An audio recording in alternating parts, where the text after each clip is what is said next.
Hey,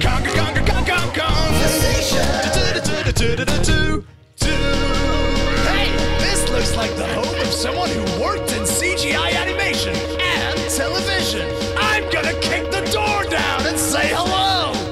Hello, and welcome to the Kongversation. I'm Hyle Russell. I think it's so funny how you try and mix it up every episode. Are you trying to keep the audience on their toes? I'm Chad McCanna, by the way. I never want people to grow complacent.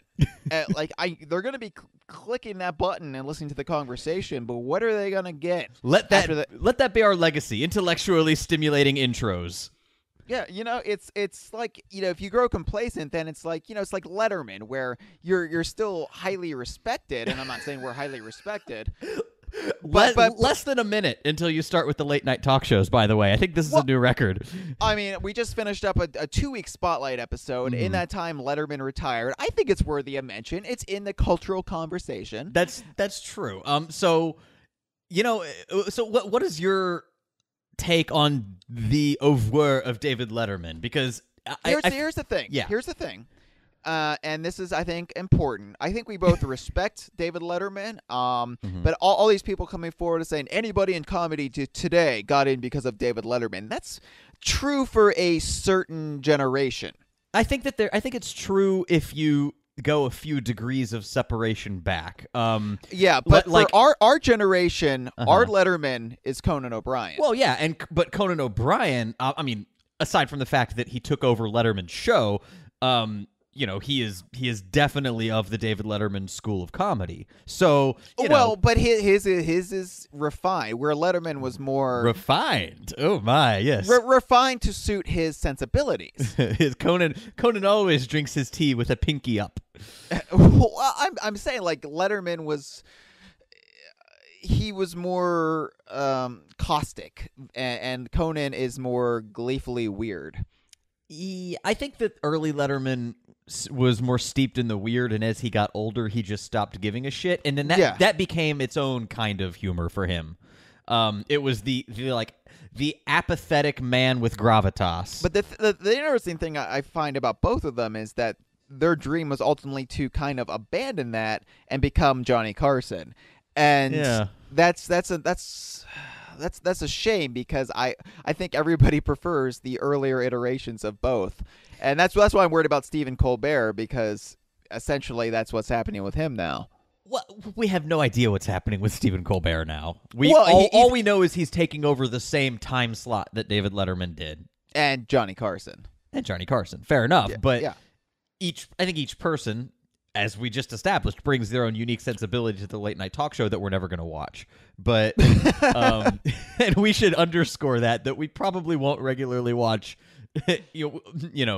Colbert or any of these. Probably enough until our curiosity is sated, and then we'll move on. Yeah. Anyway, so I did watch the Letterman finale just out of a sense of historical obligation, and How did it stack up to MASH? Well, it was really, really weird when he smothered that baby. I didn't get that bit.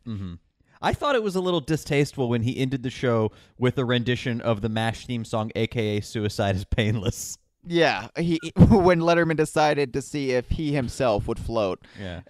Although, in fairness, Paul Schaefer did a great job with that theme. Did we ever? Was it ever answered if he had any gum, or was that, or is that going to be like answered in like the expanded media afterwards? Yeah, I feel like that'll be like there'll be a radar. It'll be called like SCHAFER, the spinoff. Yeah.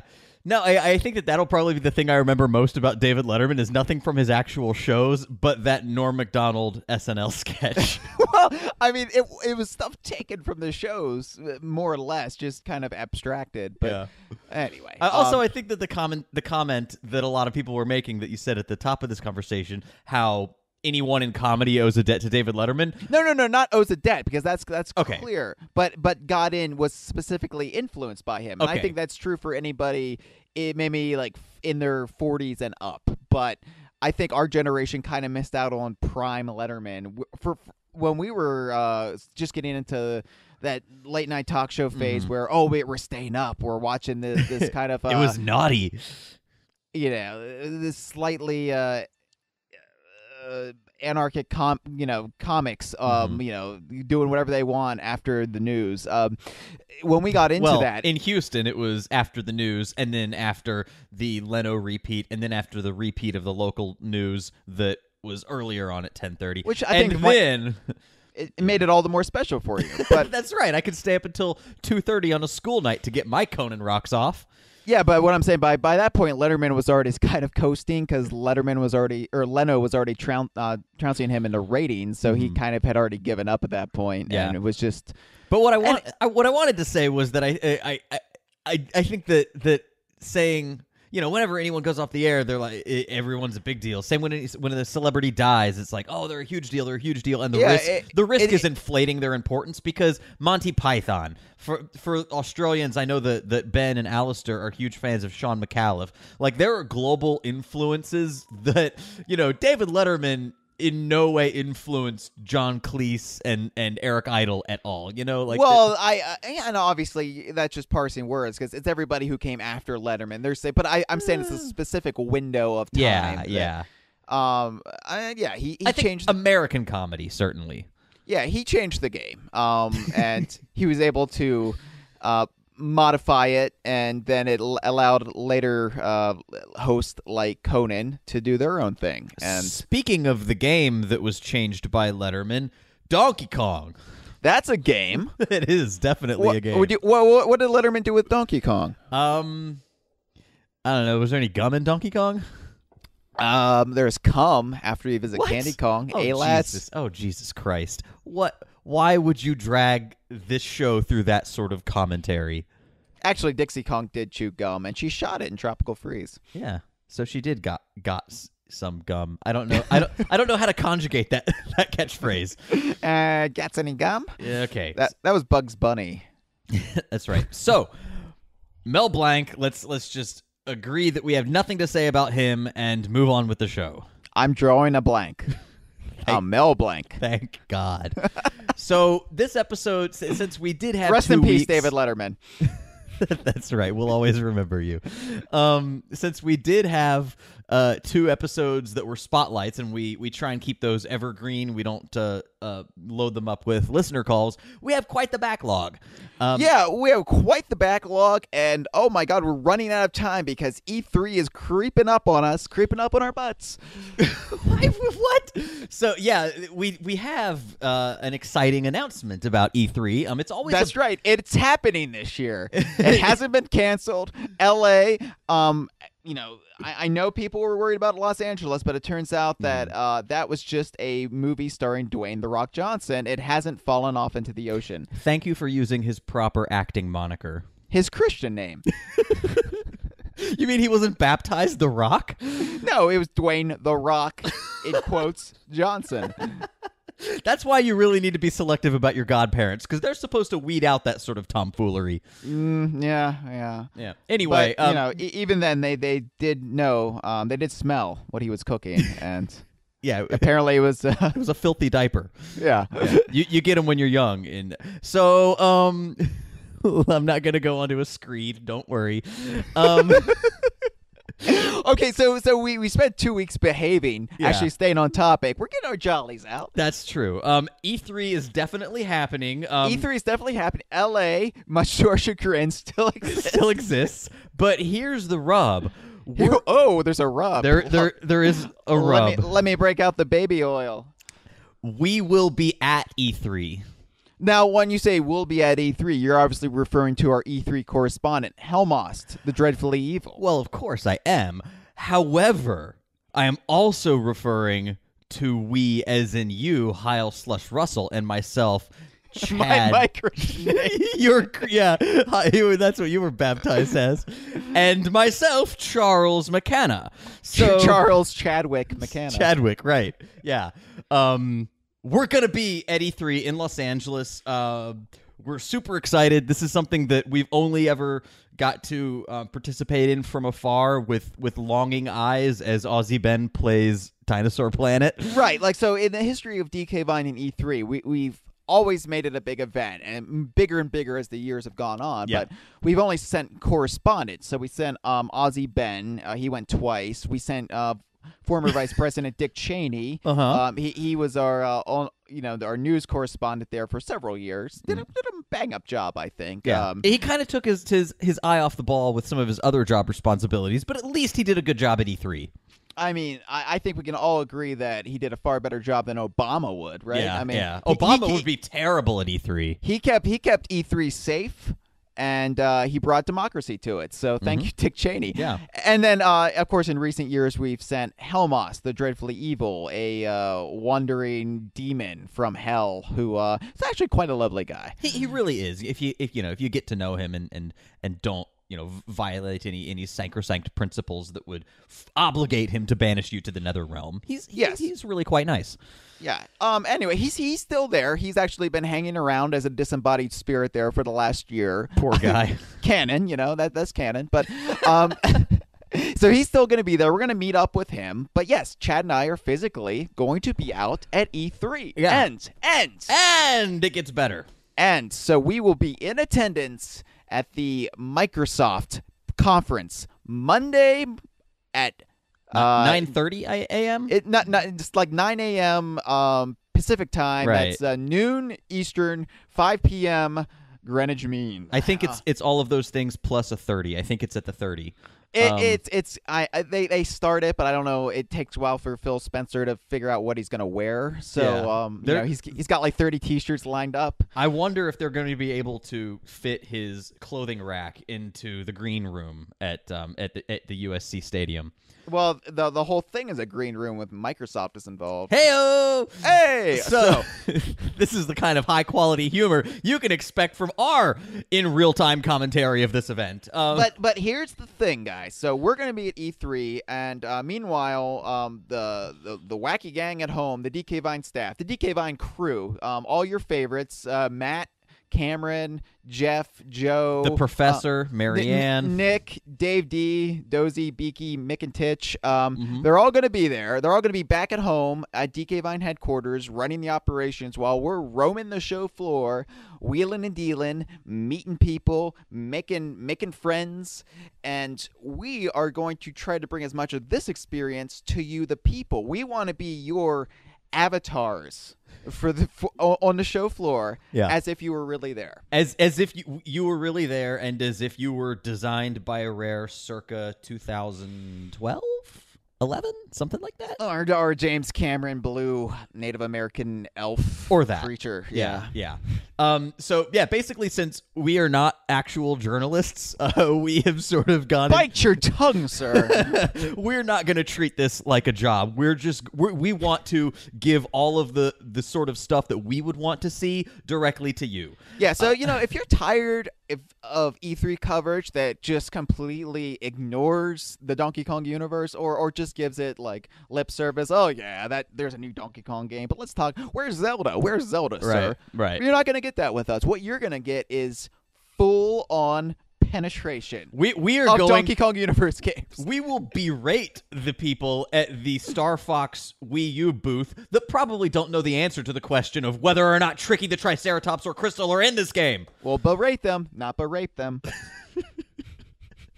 Again, the sort of humor you can expect from our presence at E3. Yeah, so we're going to be, asking people the hard-hitting questions.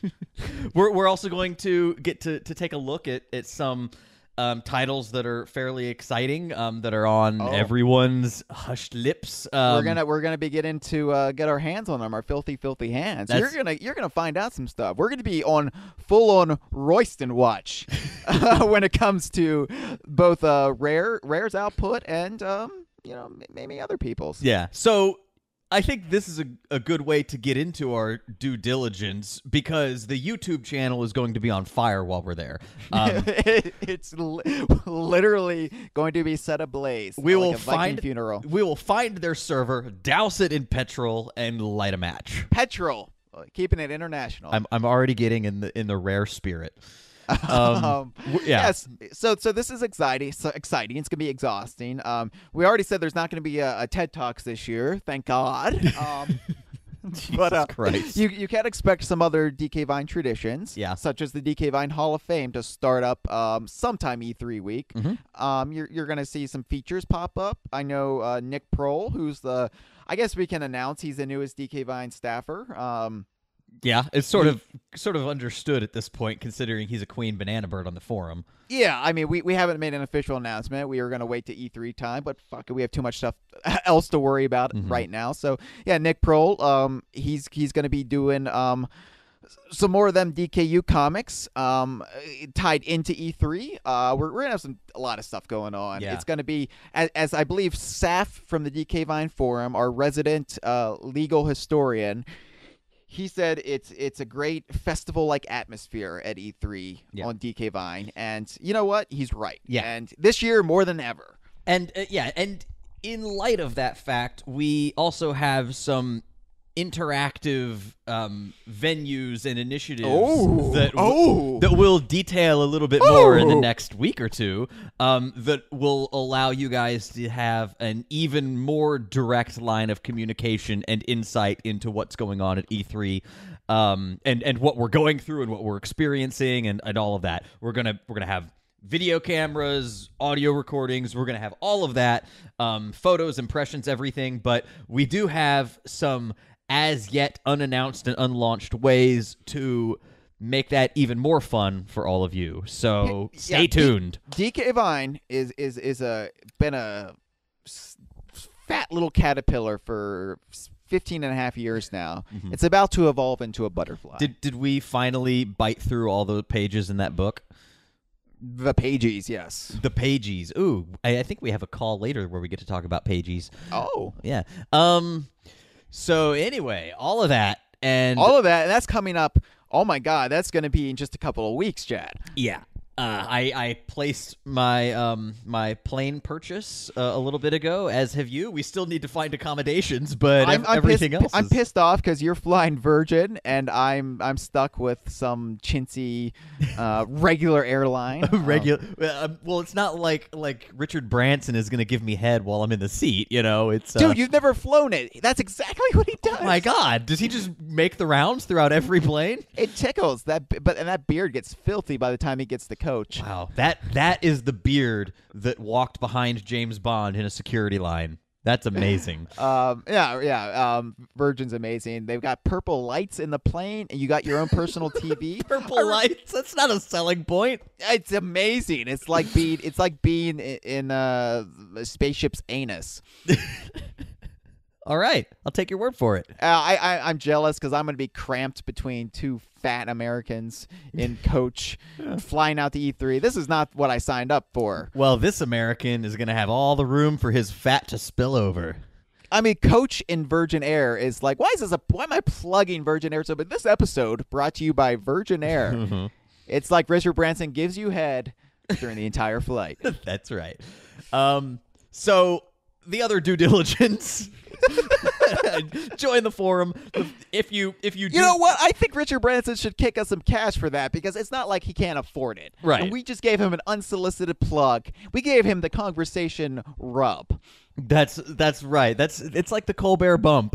That's what you get. The Kongversation rub. We've done it for Fangamer. We've done it for the Geek Critique numerous times. For Platonic. I mean, for Platonic. We single-handedly shot their Kickstarter into the stratosphere. We were the first ones to give them serious press. Well, there was the Edge magazine, but well, print is dead. Print is dead. We edged out Edge by a couple hours. No. You're thinking of The Guardian. Oh, The Guardian article. Edge magazine had the first article about them, and then we got the first interview after their exclusivity period ended. We were the first ones to interview them. You know, the somewhat frustrating part about all that is that had our Chris Sutherland interview come out right now, we probably would have gained like 5,000 listeners to the show immediately. Oh yeah, we'd be rolling around naked in gold coins at this point. Yeah, and now it just sounds petty to say, "Hey, we interviewed him back before everyone else. Back before we knew that the game was actually called Ukulele." Yeah, we were there before it was cool. We're not hipsters, but we are. Yeah. We recorded it on vinyl, man. It sounds so much better. It's rich. It's rich, Heil. You could hear his dulcet David. I almost said David Carradine. David Carrington tones. Ooh, that's a whole different noise that David Carradine makes. When it's on vinyl, you can just hear the warmth. But anyway, we're all over social media: Facebook, Twitter, Tumblr, YouTube, Instagram. Just like visiting Candy Kong, we've just splashed all over the place on social media. That's right. And if you give us a few extra ducats, we will show you our melons. Yeah. So yeah, you can access any of those things by going to dkvine.com/the social media network of your choice. Right. Yeah. There's also the DK Vine forum, and this is, the forum's a little bit old school. It's a little bit of a relic as far as online interaction scope, and design, visual implementation. But here's the thing, though. Yeah. Where it lacks modern razzmatazz. It more than makes up for it in heart, because this is where you're going to want to be come E3. Well, you're going to want to be where we're sending you. We're going to announce ways to interact with us come E3, but you're going to want to be part of the forum community, because that is pure magic. Yeah, and we always sometimes jokingly say it's never been a better time to join, but seriously, right now, get in there, start to introduce yourself to people on the forum, learn who the more interesting folks are, engage in some some people just contribute next to nothing. Thankfully, there's very little of that. What I love about the forum community is that it's one of the more contributory and intellectual places on the internet. You won't find people jumping in just to say first. There's none of that shit. Well, we did spend several years being complete grammar Nazis and syntax Nazis, just Nazis in general about the English language. And which is ironic, because Nazis are traditionally fans of the German language, but Nazis come in all stripes these days. Oh, okay. I guess now once they go neo, they can pretty much save the last vestiges of humanity deep under the Earth's crust. Right, exactly. Well, first they have to have a smutty orgy rave in the cave, and then they have to talk to Colonel Sanders. Yeah, and then they can start to save humanity, and then they burn out their eyes, and then they become, they have the obligatory Jesus pose, and then they save the world, I guess. They also have to fight a whole bunch of Ken dolls. Yeah. That's a trilogy that happened. Yeah. So anyway, join the DK Vine forum. Yeah, it's right. It is actually stimulating conversation about these games. It's not just. That's a better way to put it. It's stimulating. It's not always. I'm always surprised by the posts people are making, and I'm very proud of the culture we've helped cultivate, and also the people on the forum have helped cultivate. Honestly, at this point, it's sort of got a momentum of its own. Like, we really don't have to jump in there and course correct because we were so brutal in those early days. Now we can be kind and compassionate. But that's right. Yeah, never been a better time to join. Look, as this episode goes live, 2 weeks from now, we're going to launch our E3 coverage. Kyle, interesting that you refer to this episode as going live in light of the interactivity that we teased earlier. Ooh. I'll just drop that there and leave it steaming. And I'll just drop something else that's steaming. And by that, I mean my tea. Oh, okay. Because I was like, I made the innuendo, but you went literal. I've got slippery hands right now because I've been masturbating. So, subscribe to us on iTunes. Give us a rating. Yeah, that's right. Yeah, but preferably, a high rating. If you like it. If you don't, just don't rate us at all. Please. Just don't be bothered. Just don't be a Ringo. Be a Ringo, not a George. When in doubt, be a Ringo. When in doubt, when you don't like something, don't be bothered. Exactly. Tell your friends, though, if you like it. Word of mouth is one of the best and I think most lasting ways for us to stay afloat. So yeah, now, statistically, if you're listening to this, you probably don't have any friends who like Donkey Kong, Banjo, Conker. Statistically, yeah. I would say the vast majority of the human population are not fans of those things. Yeah, but if by some off chance you know a gal or a guy who likes this stuff, let them know, because they're missing out if they're not part of this. Yeah. That's true. So. Anyone who misses out in this show or who doesn't hear this show is missing out. Well, okay, we're a dedicated weekly show about this stuff. I think that's pretty unique in that nobody else does it. It is literally unique. That doesn't necessarily mean it's of value, but it's definitely unique. No one can take that away from us until they do the exact same thing. We found the last remaining niche left on the internet, and we filled it. It's done. The internet is done. Yep. Pack it in, folks. That's it. Not going to get any better or worse. It's just going to be. So the last bit of our weekly due diligence is to plug the hotline, which is got to plug the hotline, because the hotline is it's something we plug. 1-281-410-5664. Wait a second. Do those numbers correspond to another word? Yes. Well, okay. Let me figure this out here. So okay. 5. Yeah.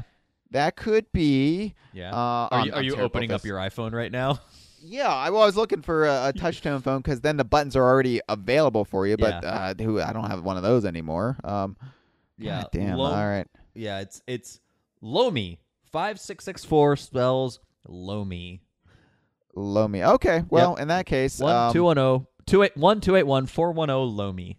Lomi. Oh, wait a second. Wait a second. Wait a second. It could also spell Koi. Koi. K-O-I. Is it K?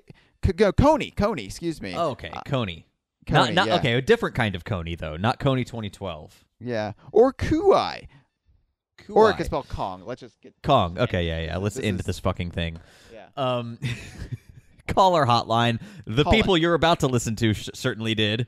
Yeah, so we have to clear out the mailbag this week because, as I said, 2 weeks from now, we're heading into E3 mode. Yeah. So we're going to have our E3 previews. We're going to have daily conversations, the whole shebang. The kit and caboodle. Yeah, so this week seems like as good a time as any to get through this, refresh, clean out the cobwebs, wipe our asses. But also invite you to manscape, to fill our asses and our pubic hair back up. This is not saying, hey, stop calling us. No, continue to call us and we will continue to talk to you. Or at right. you, really. Fill it up like Ted Nugent trying to avoid the draft. Hey, don't take his guns, though. Well, I mean, he avoided just because he was too cowardly to serve doesn't mean he couldn't if he had courage and bravery. Yeah, he vehemently hid from fighting for the freedom that he now gets to cling onto with a vice grip until his deathbed. That's right. Yeah. Why are we going on a Ted Nugent tangent? That's not even like a properly clever rhyme. Ted Nugent tangent. Let's just fucking move on. I think it's the cat scratch fever I'm suffering from. To be perfectly honest. Have you been scratched by a cat?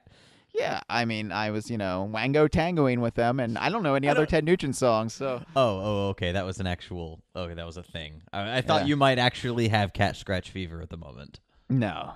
Is that so? I know that when you get scratched by a cat, it sort of bubbles up your skin a little bit, and I guess there's some reaction that they have, something under their claws. But and people are allergic to that. But is there such a thing as like overdosing on cat scratches to the degree where it could be called a fever? You know what? This is something we should do at E3. We should just fill the show floor with cats. We'll find a stray cat. Yeah, we'll find some stray cats. Like thousands of stray cats. We'll loose them in the LA Convention Center, and we'll get on like a megaphone. Attention, everybody! Cats! And then we'll play Cat Scratch Fever on an endless loop while everyone is mauled. I'm sure Ted Nugent would do it because he can't really get too many concert venues nowadays with his outspoken political nature. I think we would single-handedly destroy the game industry by infecting everyone in there with rabies. Yeah, or Cat Scratch Fever if that's a thing. If it's a thing. We don't know that, though. Well, that's what we're finding out. Of course. So first caller. Hello, this is I Am Gibbon. And in light of voting for Hoofer, among others, for the recent poll for the Hall of Fame induction, I just wanted to ask you guys, where and how would you go about reintroducing some of the Jungle Beat characters to the franchise? Thanks for your time. Bye-bye. Hello, I am Gibbon. So this call is from Gibbon several weeks ago. Several weeks before we went on a tangent about Donkey Kong 64. Right. So we did have the DK Vine Hall of Fame 2015. We're inducting 5 new members. Voting has stopped at this point, but we're not going to divulge anything about it except that it's really interesting. Yeah, much like E3, it also still exists. Yes. Other than that, we won't say a word. I think the results are fascinating, and I can't wait to start revealing them. I think there will be some very happy people, some very frustrated people. I think that, but there are some good choices. And hey, no longer can anyone blame us for this. This is you guys over what, like 140 people voted, and well over 140. It was 141 even. Yeah, and it was like a huge turnout. I think the year before we only got like some forum folk voting. Mm-hmm. This year we got people for all over the world voting from social media, Twitter, Facebook. So yeah, it was really, really cool to see the turnout and really intriguing to see who people voted for. Yeah. So anyway, to get more to Mr. Gibbons' question, it related to Janelle in any way? No, actually, hers is the pluralized form. So anyway, Jungle Beat, you have played this game more thoroughly than I have. In that I have beat it completely and actually shamefully enjoyed it by the end. Shamefully. There are only a couple things that you need to actually feel shameful about enjoying, but I don't know that Jungle Beat is one of them. Well, you see, I think you really need to play the GameCube version, bongos and all, because I feel like I really would be curious to see your reaction now that a decade's passed and all the bitter wars over it have subsided. We've basically won the battle, so now let's just enjoy it. Let's enjoy it as a prisoner of war. You know? And that's what I'm getting at. I think that I've been pretty hyperbolically negative about the game in the past. I don't necessarily think that that's needed anymore. That was more a reaction to it in the absence of anything else. And to be fair, and this is something we'll touch upon, I'm sure, in the eventual Jungle Beat Spotlight episode, which we're not going to do really until I want you to play the game before we do it. But and not the Wii version, the actual GameCube version. But I think that back then that reaction was necessary because we couldn't just roll over and die. We couldn't just accept that this could be the future of Donkey Kong. I think we had to be outspoken twats, basically. Well, mission accomplished. Well, yeah. Maybe we overdid it. I'm sure we overdid it, but we had to let Nintendo know that, hey, as Donkey Kong fans, we want Donkey Kong Country or something close to it. We like those characters. We like that world. This is not our vision of Donkey Kong. You can't just replace Rambi with Hoofer and call it a day. Yeah. So would you even? I mean, should we even accept the premise of this question? Oh, absolutely. Because again, it doesn't matter anymore. Now, granted, there's still a lot more rare era characters I want to see back. Hell, Payon characters I want to see back before I want to see Jungle Beat characters back. I mean, we got to get more animal buddies than Rambi and Squawks, into the mix. So, but I think if you're going to have a game full of animal buddies, I'm talking like Country 2 style, where you have 7, 8 animal buddies in a game, then yeah, absolutely have one of them be a Jungle Beat animal buddy. What I think it frustrates me about the Jungle Beat animal buddies is that I don't think there are any of them, and correct me if I'm wrong, that actually do anything differently than any of Rare's animal buddies. Even Flurl does the same thing as Squawks and Quawk. Well, there's Orko. Isn't that an on-guard pastiche? You would think, but Orko doesn't really stab enemies. She can leap out of the water.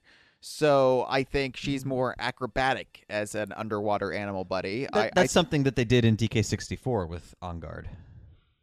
But yeah, I mean, I guess in a 2D sense. I mean, if you're just looking at it from a 2D sense, it doesn't make sense for Engard to have that. I think Engard should just be underwater Rambi at this point. That would justify his place, especially in this era where you have to justify the animal buddies inclusion because the Kongs have so much more abilities than they did in the SNES and Game Boy games. So I would say in a country game, maybe even in a Donkey Kong 64 2-ish game that's filled with animal buddies, I would have Orko. I think she. By the way, she has babies too. Well, what does she do? Does she kind of speed you up underwater? Or? Yeah, a little bit. Speed you up, and then you can do giant leaps out of the water with Orko. Okay, so that would be kind of interesting. I would see Orko. You could also just have a couple of the capuchins in the game. You know, those designs, I think, pleased everybody. I think that they were the least offensive part of Jungle Beat back in 2005. The capuchins, what other people call the party monkeys or helper monkeys, they're the just the little white guys who were basically they serve the same function that Professor Chops and the Oinks serve in Retro's games, except they also kind of stand in for blast barrels and all sorts of other stuff. They can throw you. They can tell you what to do.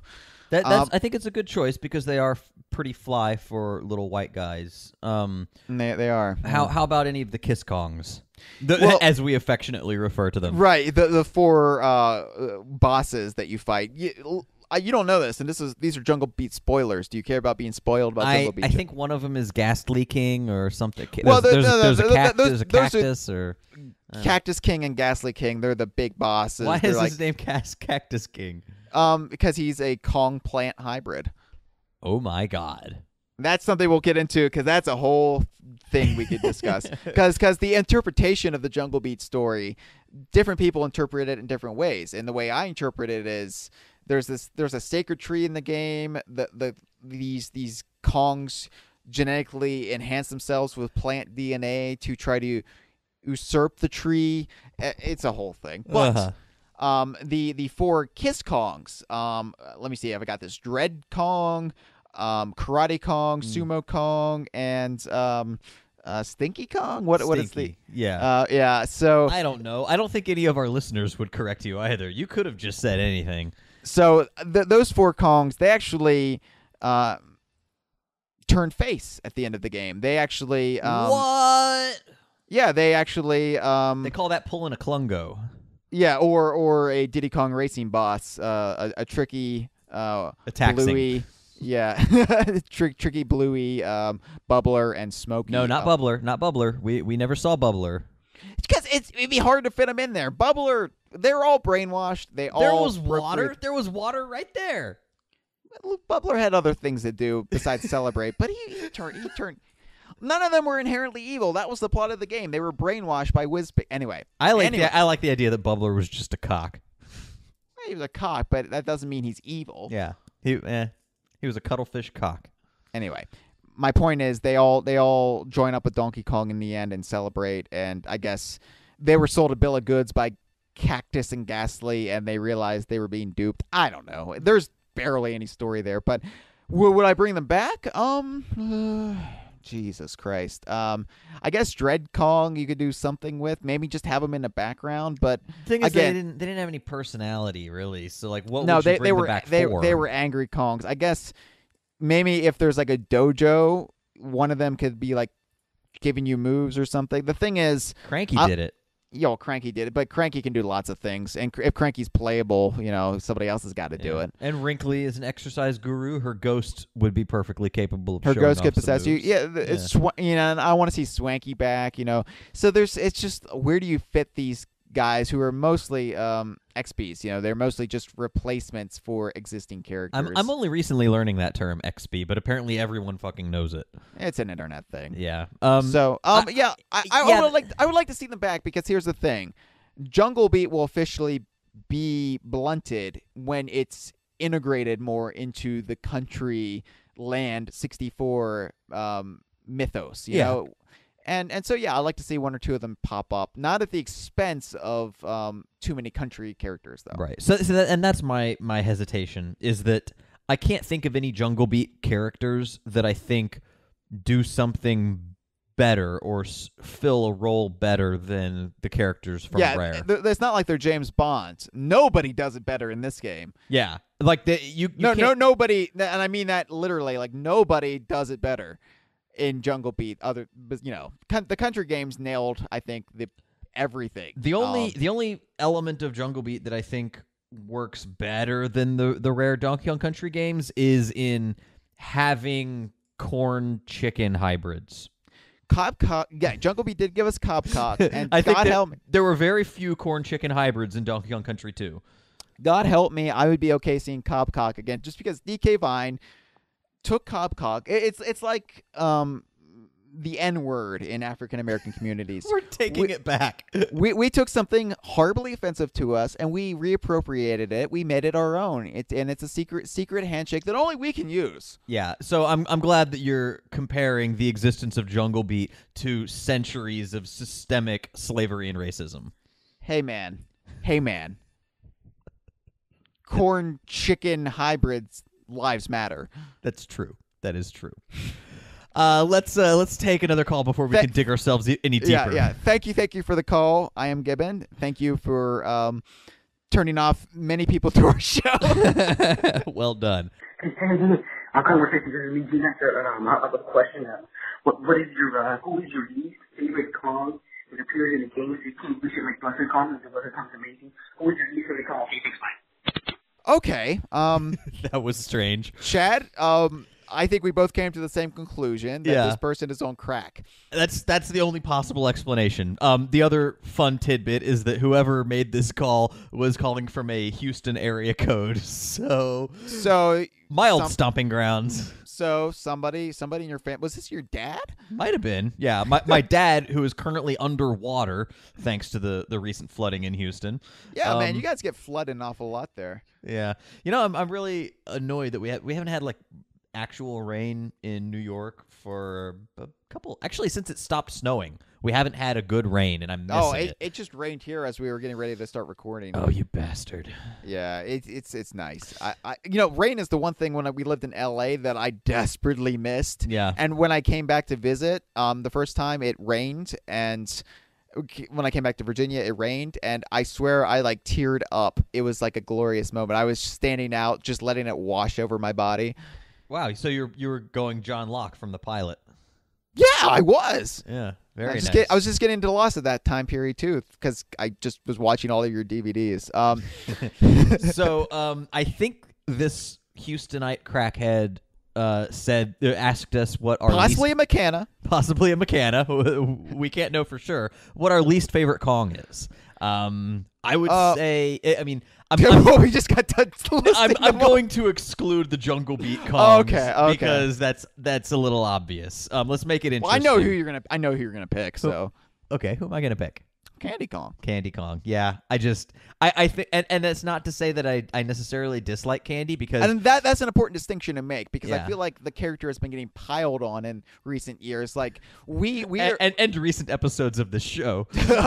Well, here's the thing. Like I feel like around the time Returns came out, and this was something that was promoted by Nintendo Power, there was this mentality that all the extended Kong family, they're a bunch of they're shit. They're shitty characters, and we just saved the good ones, Diddy and Cranky in this game, but forget everybody else. And I think we both agree that Cranky is the best NPC Kong, or until Tropical Freeze NPC Kong. Yeah, but I think slowly that mentality has been chipped away at, because now Lanky Kong is big man on campus. Like everybody, thanks to the internet, everybody loves Lanky Kong all of a sudden.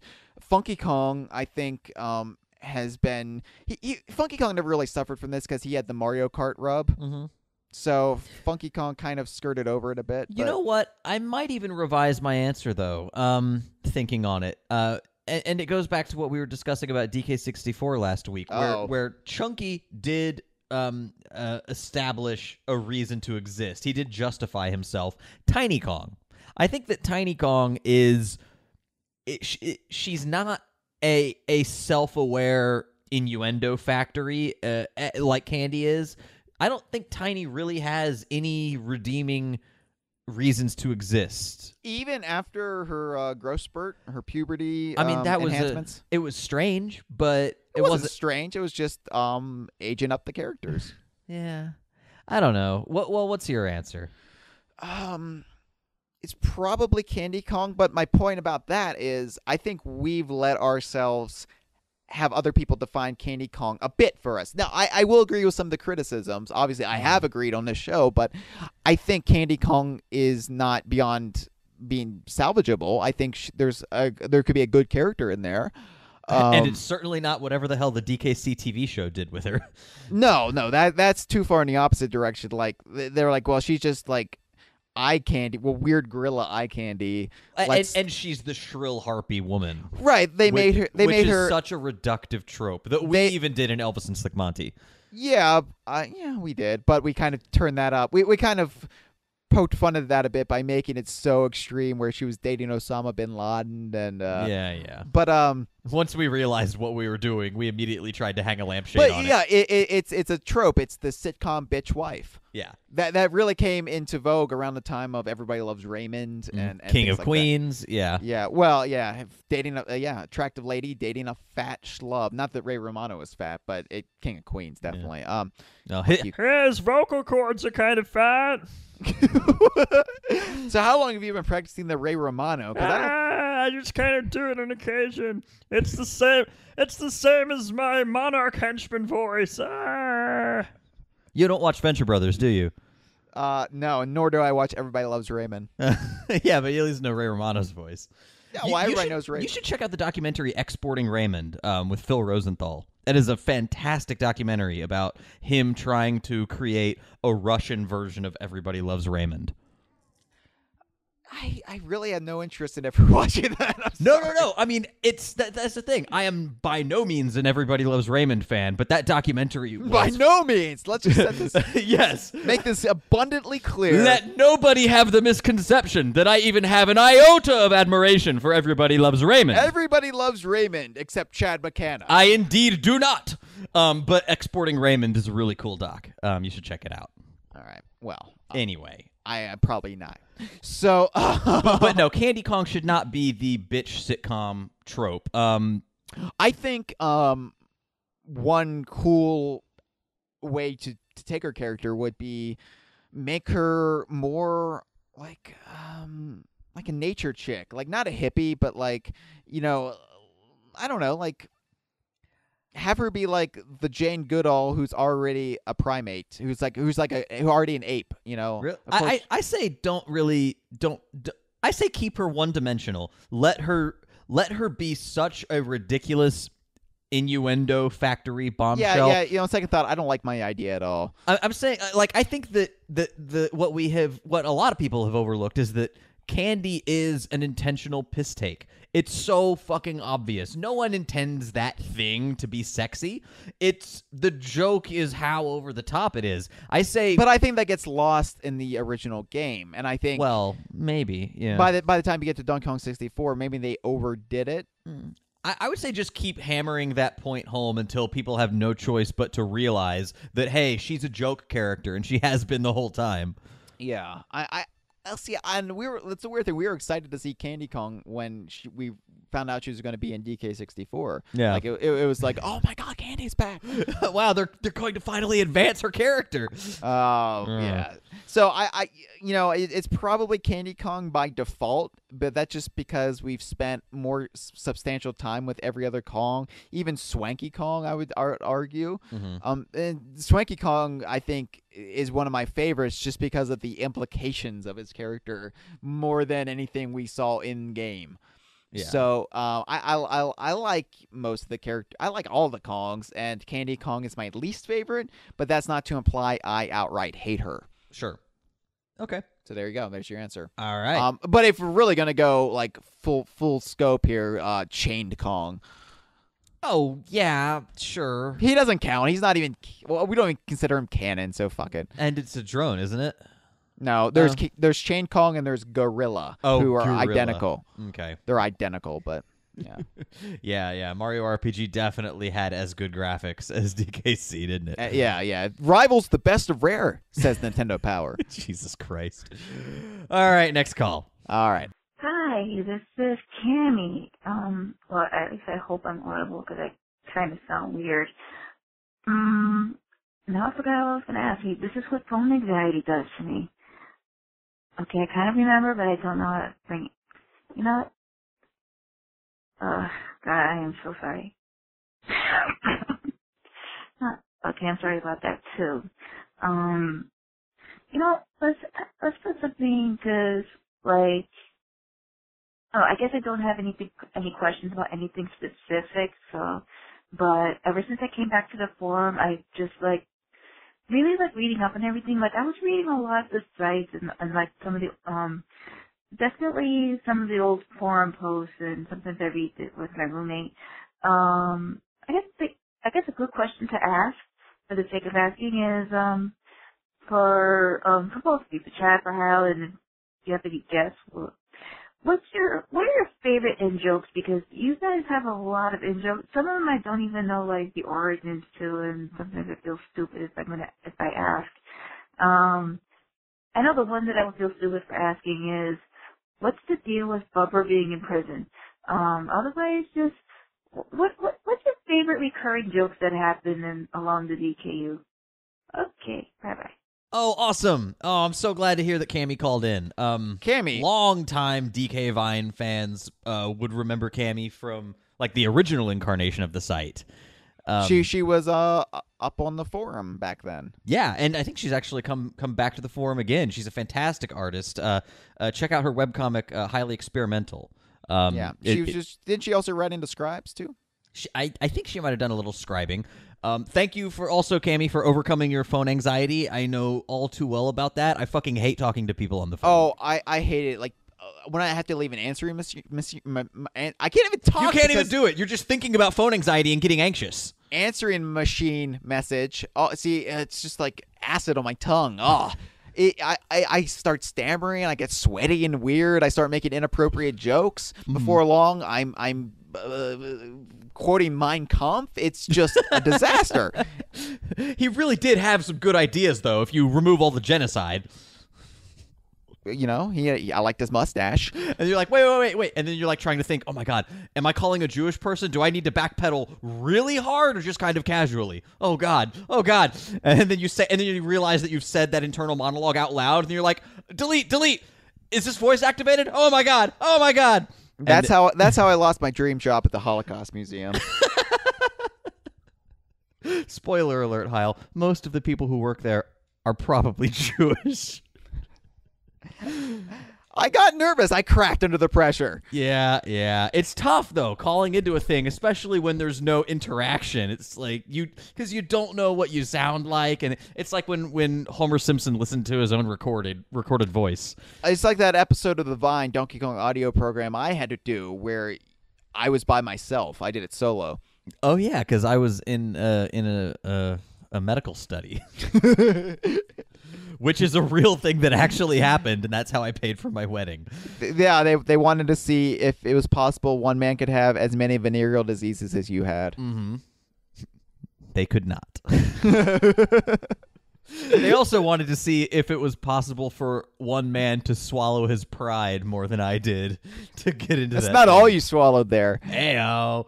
I'm talking about pills. Yeah, I did. Every morning I took like 6 mystery red pills. I not once saw Neo or a neo-Nazi. So you never dance in a cave rave? I never got into that wild muddy cave rave. Yeah, man. It was annoying. I never once got to see the scarred surface of the earth from Morpheus's couch. But by taking the red pill, it did open you up to the world of men's rights. That's true. Although I will never taste... Oh, wait, what? Is that a... Oh, that's that thing on Reddit. Ew. Yeah. Oh, okay. I was about to just continue with the Matrix stuff, and then I realized, oh, I don't like this tangent anymore. So DK Vine does have a long, storied history of in-jokes, and we talked earlier about Hellmost and some of that stuff, but wait, Hellmost is not an in-joke. Hellmost is a friend. Okay, Hellmost is as much of a friend as our friend. When I say in-joke, I mean one of those kind of references that an outsider wouldn't immediately understand. Yeah. So, I don't know. What do you have any favorites that leap to mind that we might regale the listeners with? From the forum, it's definitely bear rape. Which, I guess a little historical context. Sure. It was in the early days of the site. I think maybe around the time it became the Neon redesign when we kind of came back to the site. 2004? Yeah. There was a poster who still pops up to this day occasionally named What the Darn. And he had Otto Orange as his avatar. And he made a post in, I don't know where exactly that the post was made on the forum at the time. Right now, it's pinned to the top of Banjo discussion because why not? Yeah. It was actually July 8th, 2003. This was our original incarnation DK Vine, at least as far as the site design goes. So, or at least the secondary design between that and this is the DK's Jungle Vine design, not the Donkey Kong's Jungle Vine design. Right. Important. Where it kind of the logo looked like taffy, like striped taffy. It was orange and blue because I was going for a Tokay Gecko kind of look, but sure, taffy. Taffy. I always thought taffy. I was like, oh, like taffy you buy on the boardwalk at the beach with the ocean, just like the Kongs live next to. Perfect. All right. So this was July 8th, 2003, 7:28 p.m. Eastern Time. He made a post, and he, in all caps, it said, "I just raped a bear. The police are coming. Oh my God, help me." And okay, the thing is, then you immediately like, this is how humorless we were back then. You reply, you said, "Jesus Christ." I did? Yeah, you made the very, like, this was about 7 minutes later you posted, "Jesus Christ, you're on definite ban watch, man. One more slip up and it's Balky time for you." Oh yeah, Balky Bartakamus used to be like the harbinger of banning on the forum. Whenever we banned somebody, we would do it with our version of a macro, which is now like a meme, where it was the Larry and Balky from Perfect Strangers. They had this smug look on their face, and it said "banned." It wasn't the banned font like the old word art that you would get on in like MS Word. Yeah, I whipped it up. I was the one who I think initially whipped it up, but then we did variations of it later on. But yeah, so anyway, so it could have ended there, and then for some reason they persisted, and the more like people would occasionally reminisce about the bear rape topic, and then the more I reread it, the funnier it got to me. Yeah. And now it's just like, and What the Darn was never banned, by the way. And now he has a custom user title on the forum as Brother Bear Rapist. That's beautiful. And that's still pinned to the top of Banjo discussion to this day. Yeah, it will.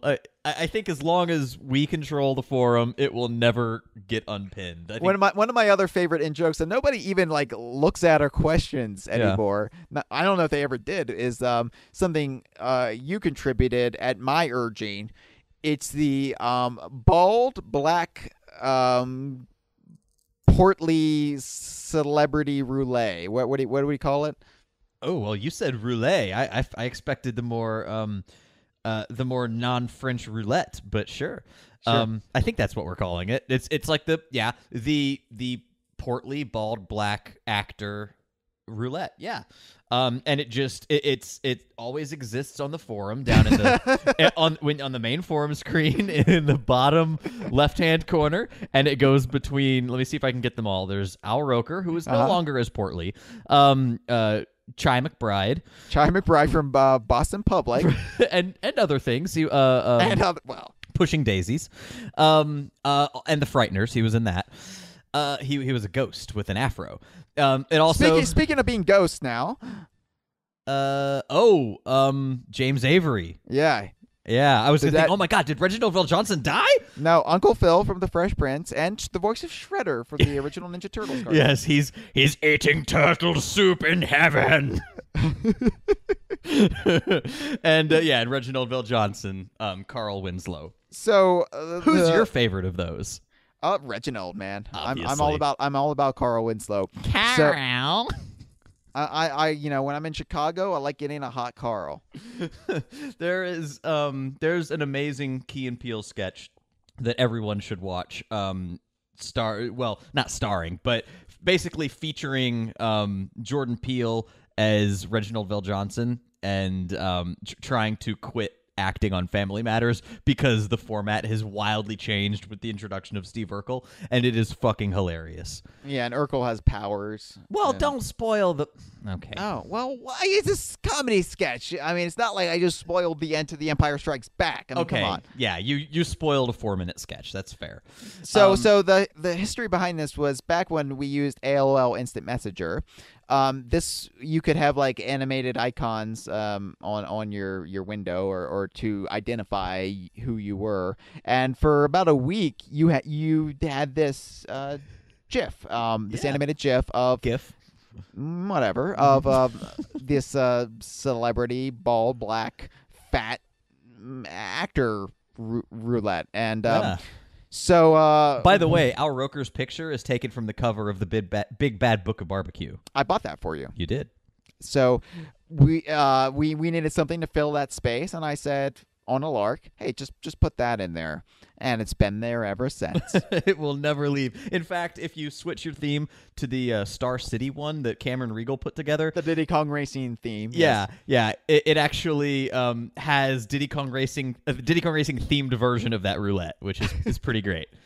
So those are my favorite Foreman jokes. As far as the site goes, I mean, God, we have so many. There's a lot. We could spend a whole episode on it, and one day we probably will. And we already might have. Yeah. We have our anniversary episode last summer. Yeah. So anyway, that's. I hope that somewhat satisfies the question, Cammie. Thank you for calling. Oh, but she did have another question though. She wanted to know the history behind the deal with the one in joke. She calls it an in joke. Oh, well, it's actually canon. Bumper being in prison. What's the deal with Bumper being in prison? That's canon because around the time of Live and Reloaded, they had Conker doing the interviews, and he reminisced about his time, his debut in Diddy Kong Racing. They actually referenced Diddy Kong Racing, and he said he believed one of those weirdos was in jail, and this kind of carried forward and through Scribes and Lee Loveday. And of course, we were constantly theorizing who's in jail, and the forum had their own theories, but and eventually it was determined, I think, by Lee Loveday that it was Bumper. And we later ascertained that Bumper was put in jail because he masturbated in public. How did we ascertain that little bit? On the character select screen in Diddy Kong Racing. He spanks himself. Right.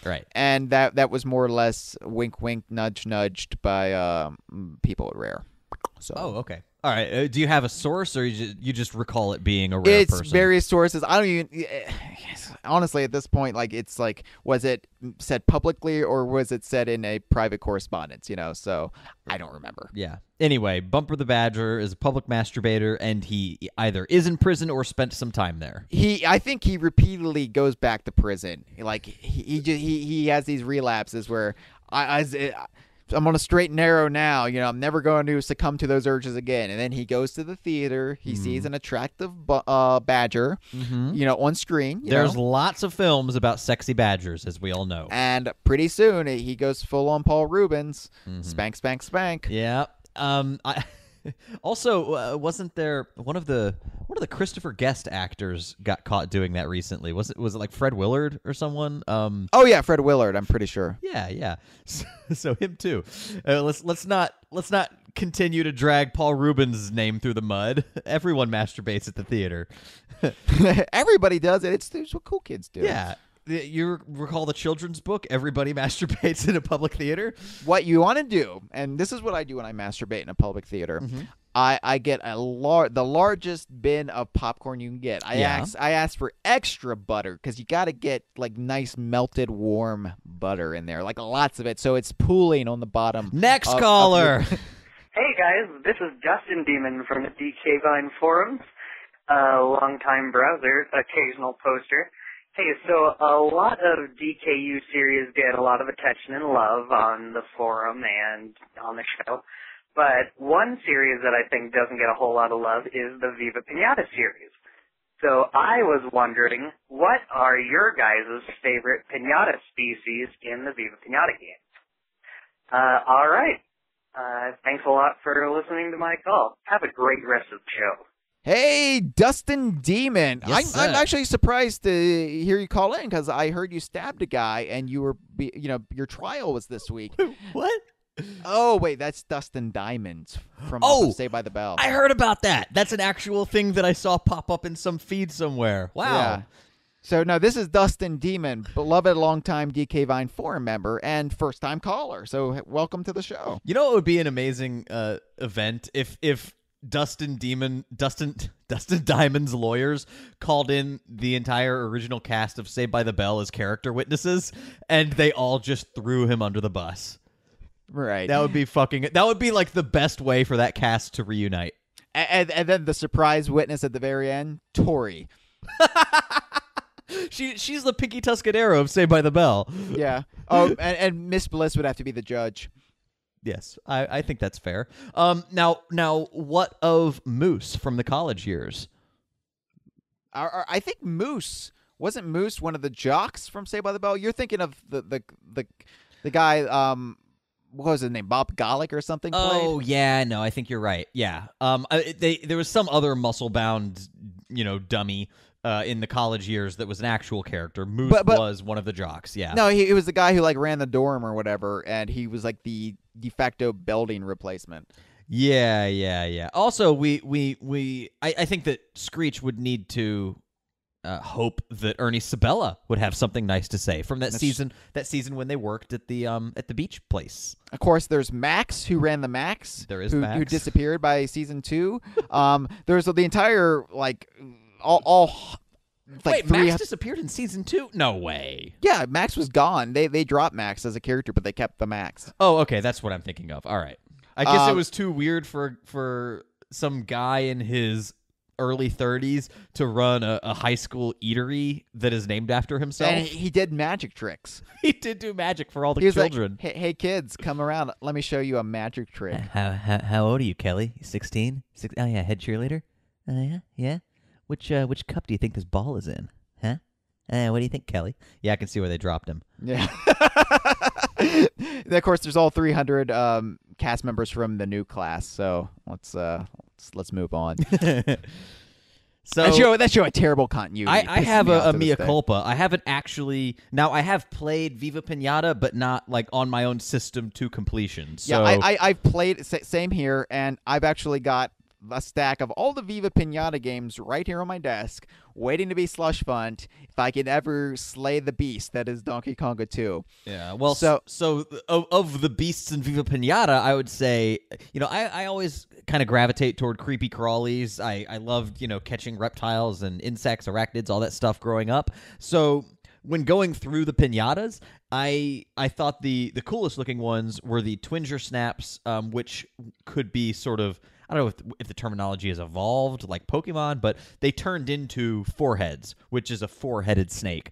I always loved going to reptile expos as a kid and seeing, every single one of them, no matter how, rinky-dinky, run down, off the beaten path a reptile show would be, where they're clearly selling like bootlegged endangered animals. They always had a two-headed snake. And I thought that was the coolest thing. Apparently, it's a common deformity. So I think Twinger Snaps and Foreheads are pretty badass. Remember Triclyde from Super Mario Brothers 2? I do. Yeah. Did he just have 3 heads or 5?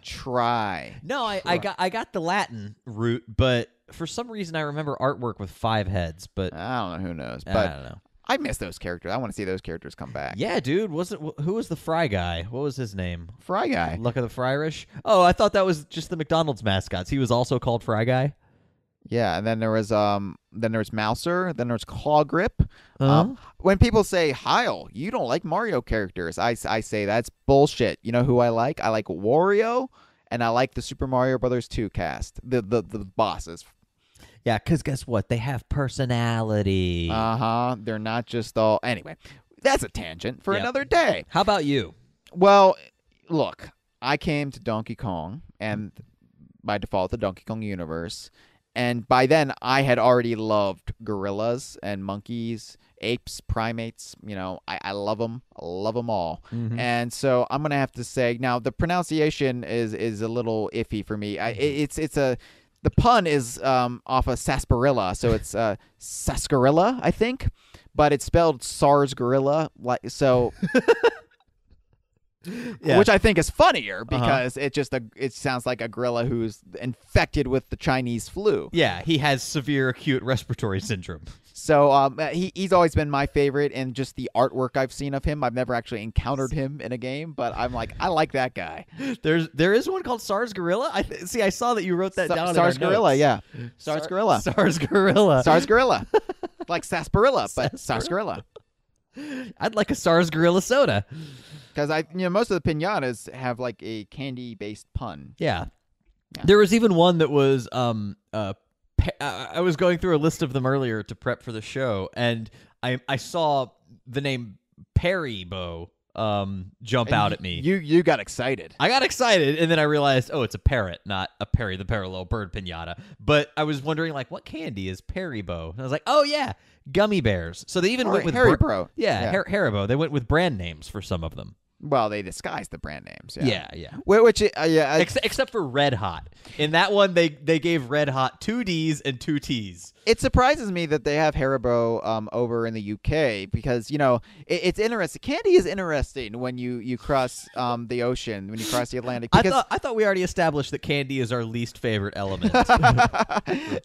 Because... what was it? Cadbury is huge over there. That's like the Hershey over in the UK. Mm-hmm. And did you know like peanut butter candies just aren't a thing over there? What? They don't have Reese's? They might, but it's never really caught on the way it has here. Wow. So they must have thought that E.T. was obsessed with M&Ms? How horrible. Most people here still think that. What? But Reese's Pieces are the shit, yo. I mean, Like you're like, if I have to choose between Reese's Pieces and M&Ms, I'm choosing Reese's Pieces anytime. Yeah, see, for me, like I don't have much of a sweet tooth. Everything tastes way too sweet for me. So I assume I have overactive sweet receptors on my tongue. But I love Reese's Pieces because you get a little salty from the peanut butter. Yeah, it's just the perfect, and plus it has the Hershey's chocolate, which is a little bit bitter, and I enjoy it. Yeah, wow. Well, there you go, Dustin Demon. There you go. It's all right, because we just answered your question. Who's up next? Well, it's me again, the one and only Mametsu. So, this is really a question, but it's more like a observation. So, we all know DK Vine has been like the #1 website for DKU-related things, but did you ever think about other fandoms that are like as obsessed as we are? Case in point, on the thread on DK Vine forums, when discussing the Universal Studios and theme park thing, there was a user named ILDC who brought up a post from a website called Tough Pigs, which I also frequent, and just got me thinking. There are a lot of other fandoms. They're just like the DKU. So, this is a website called Tough Pigs, which is a Muppet fan site, which literally, and I shit you not, they literally talk about the canon of Sesame Street and the Muppets and Fraggle Rock. And they even went through their own friggin' buyout era with the Muppets and Disney. I suggest you guys look it up a bit before you record your episodes. But it's a bit trippy to see some kind of similar behavior from a bunch of Muppet fans. Not only that, but this is a bit more out there, but there are German Donald Duck fans who run a website called Donald.org, and they run some kind of like political group in Germany. I don't know. It's called Donaldist Movement. And they run something called their Swiss organization, their Kongversation. I cannot this. Let's do Donaldism. Like, it's probably terrible German, but I shit you not. Germans are obsessed with Donald Duck, and they consider Donald Duck separate from Mickey Mouse and the like. And not only that, but they also this is quite funny, alright? They consider DuckTales to be the Jungle Beat of their fandom. That's pretty wild in my opinion. Since that we here in the US quite like DuckTales. But okay, Memechi. Here hang on. I think there's more. Oh my god. Jesus. But as I was saying, yes. So Donald Duck fans consider DuckTales to be Jungle Beat, and not only do they consider some separate from Mickey Mouse, but they literally say that Carl Barks created all the duck characters just for Donald, and Disney just owns copyright. So similar arguments with Nintendo, Nintendo didn't create any of the DKC characters, but they own them. Pretty much the same exact logic being used here. But it's quite surprising to see there's a lot of fandoms that are quite similar to the DKU. So I recommend you guys to look up these tough pigs and Donald lists for I think it's that shit crazier than we are. So that's about it for my call. Not really a question, but I'd like to see you guys discuss this because it's quite interesting. Just give yourselves like a search for Donaldism or even the Tough Pigs website because both of them are quite trippy. And if there's any other fandoms that are just crazy as we are, just bring them up. And that's about it for me today. See you guys. All right, so you've made your point, Memechi. Is there another one? I don't think so. If there is, we're not playing it. I'm glad you called again to finish your thought that was ultimately not a question. Yeah, you thought we would just edit that together? Nope. No, sir. We don't do editing on this show.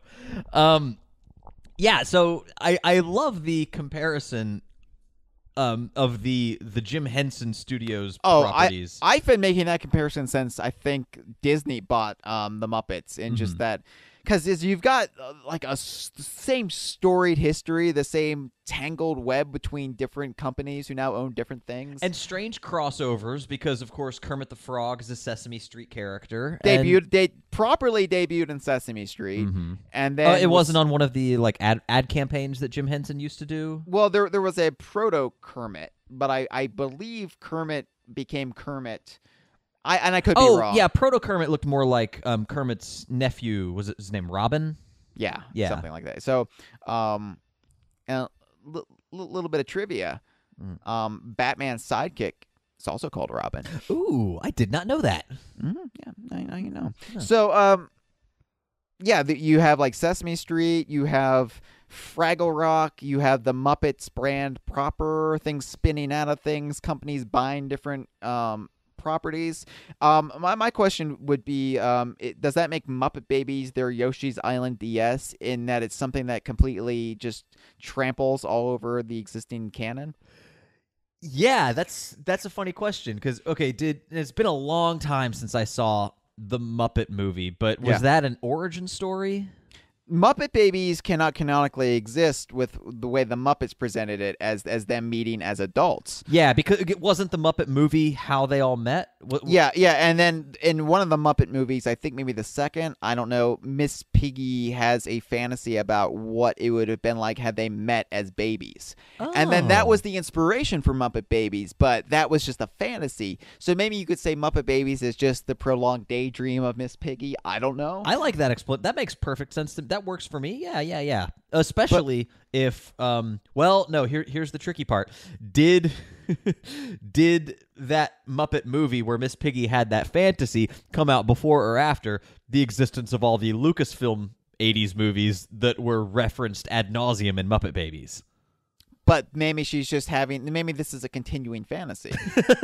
That's what Miss Piggy's life has turned into. It's like Conker thinking back on his early 2001 Bad Fur Day in 2005 and inserting more topical references like Van Helsing. Yeah. Oh, yeah, that one really held up well, didn't it? So everyone's favorite Hugh Jackman vehicle. Oh, yeah, absolutely. Boy, that really rebooted the Universal Monsters properties. Yeah. I see a problem with that being a universe.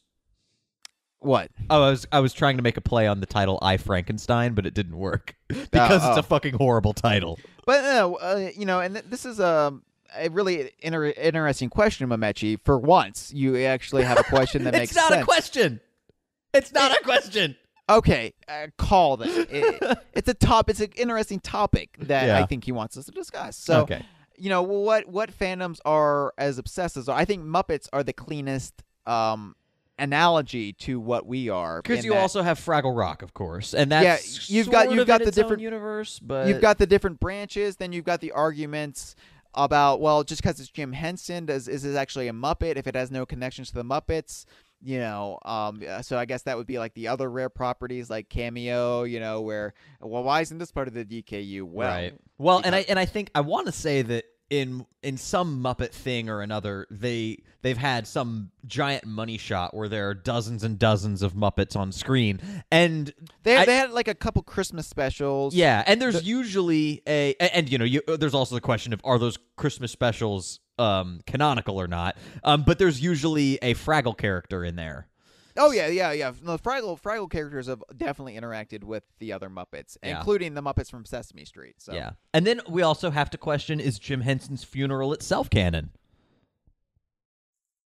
You've never seen the tape of Jim Henson's funeral?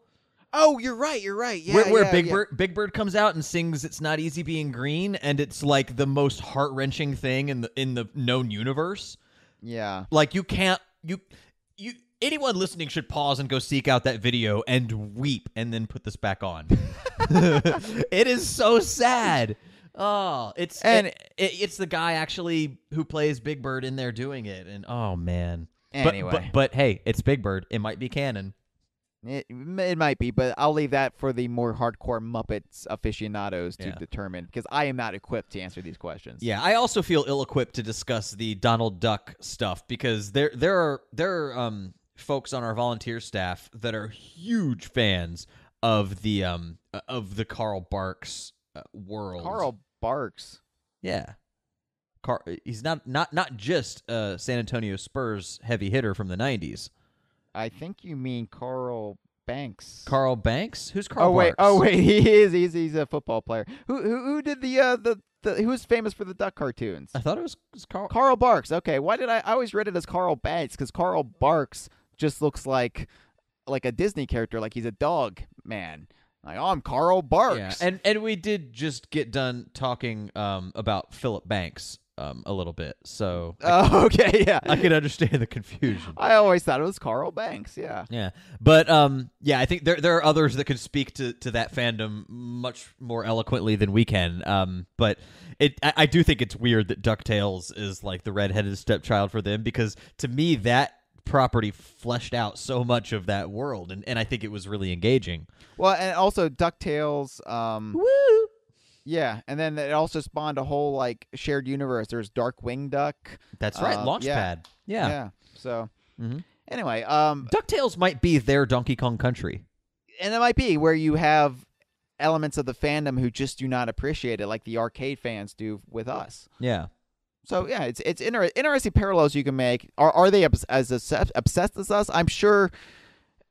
This is what I like. This is what I want to see. I want to see more fandoms like DK Vine. Because I love this. DK Vine is the kind of site or fandom I wanted to help cultivate pre-DK Vine, when I was playing these games in 94, 95, 96. I was like, oh, wouldn't it be cool to like have a newsletter or something?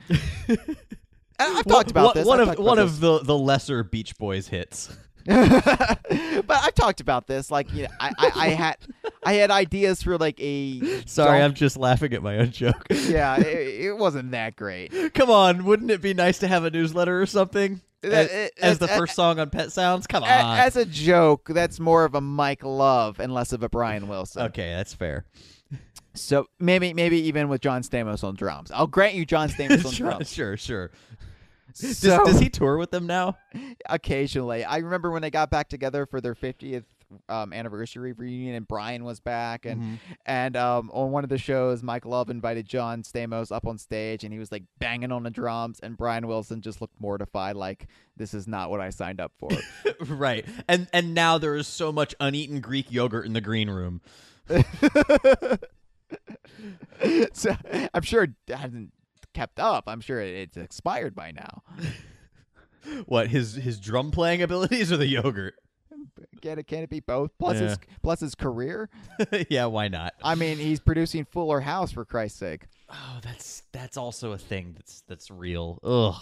So, yeah, I would like, because I had the ideas, and I mentioned this before, about a Donkey Kong Universe newsletter, which, as we enter the era of the World Wide Web, that became my idea for Donkey Kong Fan Site. Then I met Chad. We combined forces and came up with DK Vine. But yeah, I always wanted to see a fan base like this, and even things as, you know, weird as sitcoms, you know, or like early 90s, late 80s sitcoms. I would love to have seen something as passionate and dedicated to sussing out the nuance, the legality of what it actually constitutes a universe, a fictional universe, a shared universe.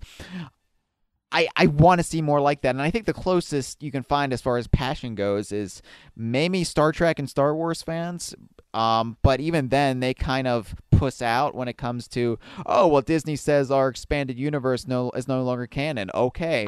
I'd be willing to bet there are some diehard Star Wars corners of the fandom that refuse to give up on those. Yeah, and actually, I actually sometimes just lurk on the Force.net's Jedi Council forums, just because it's interesting to see their reactions, because they're generally not like slobbering idiots like you find in other corners of the internet. They're actually, it's the closest thing, like the DK Vine forum. Never been a better time to join.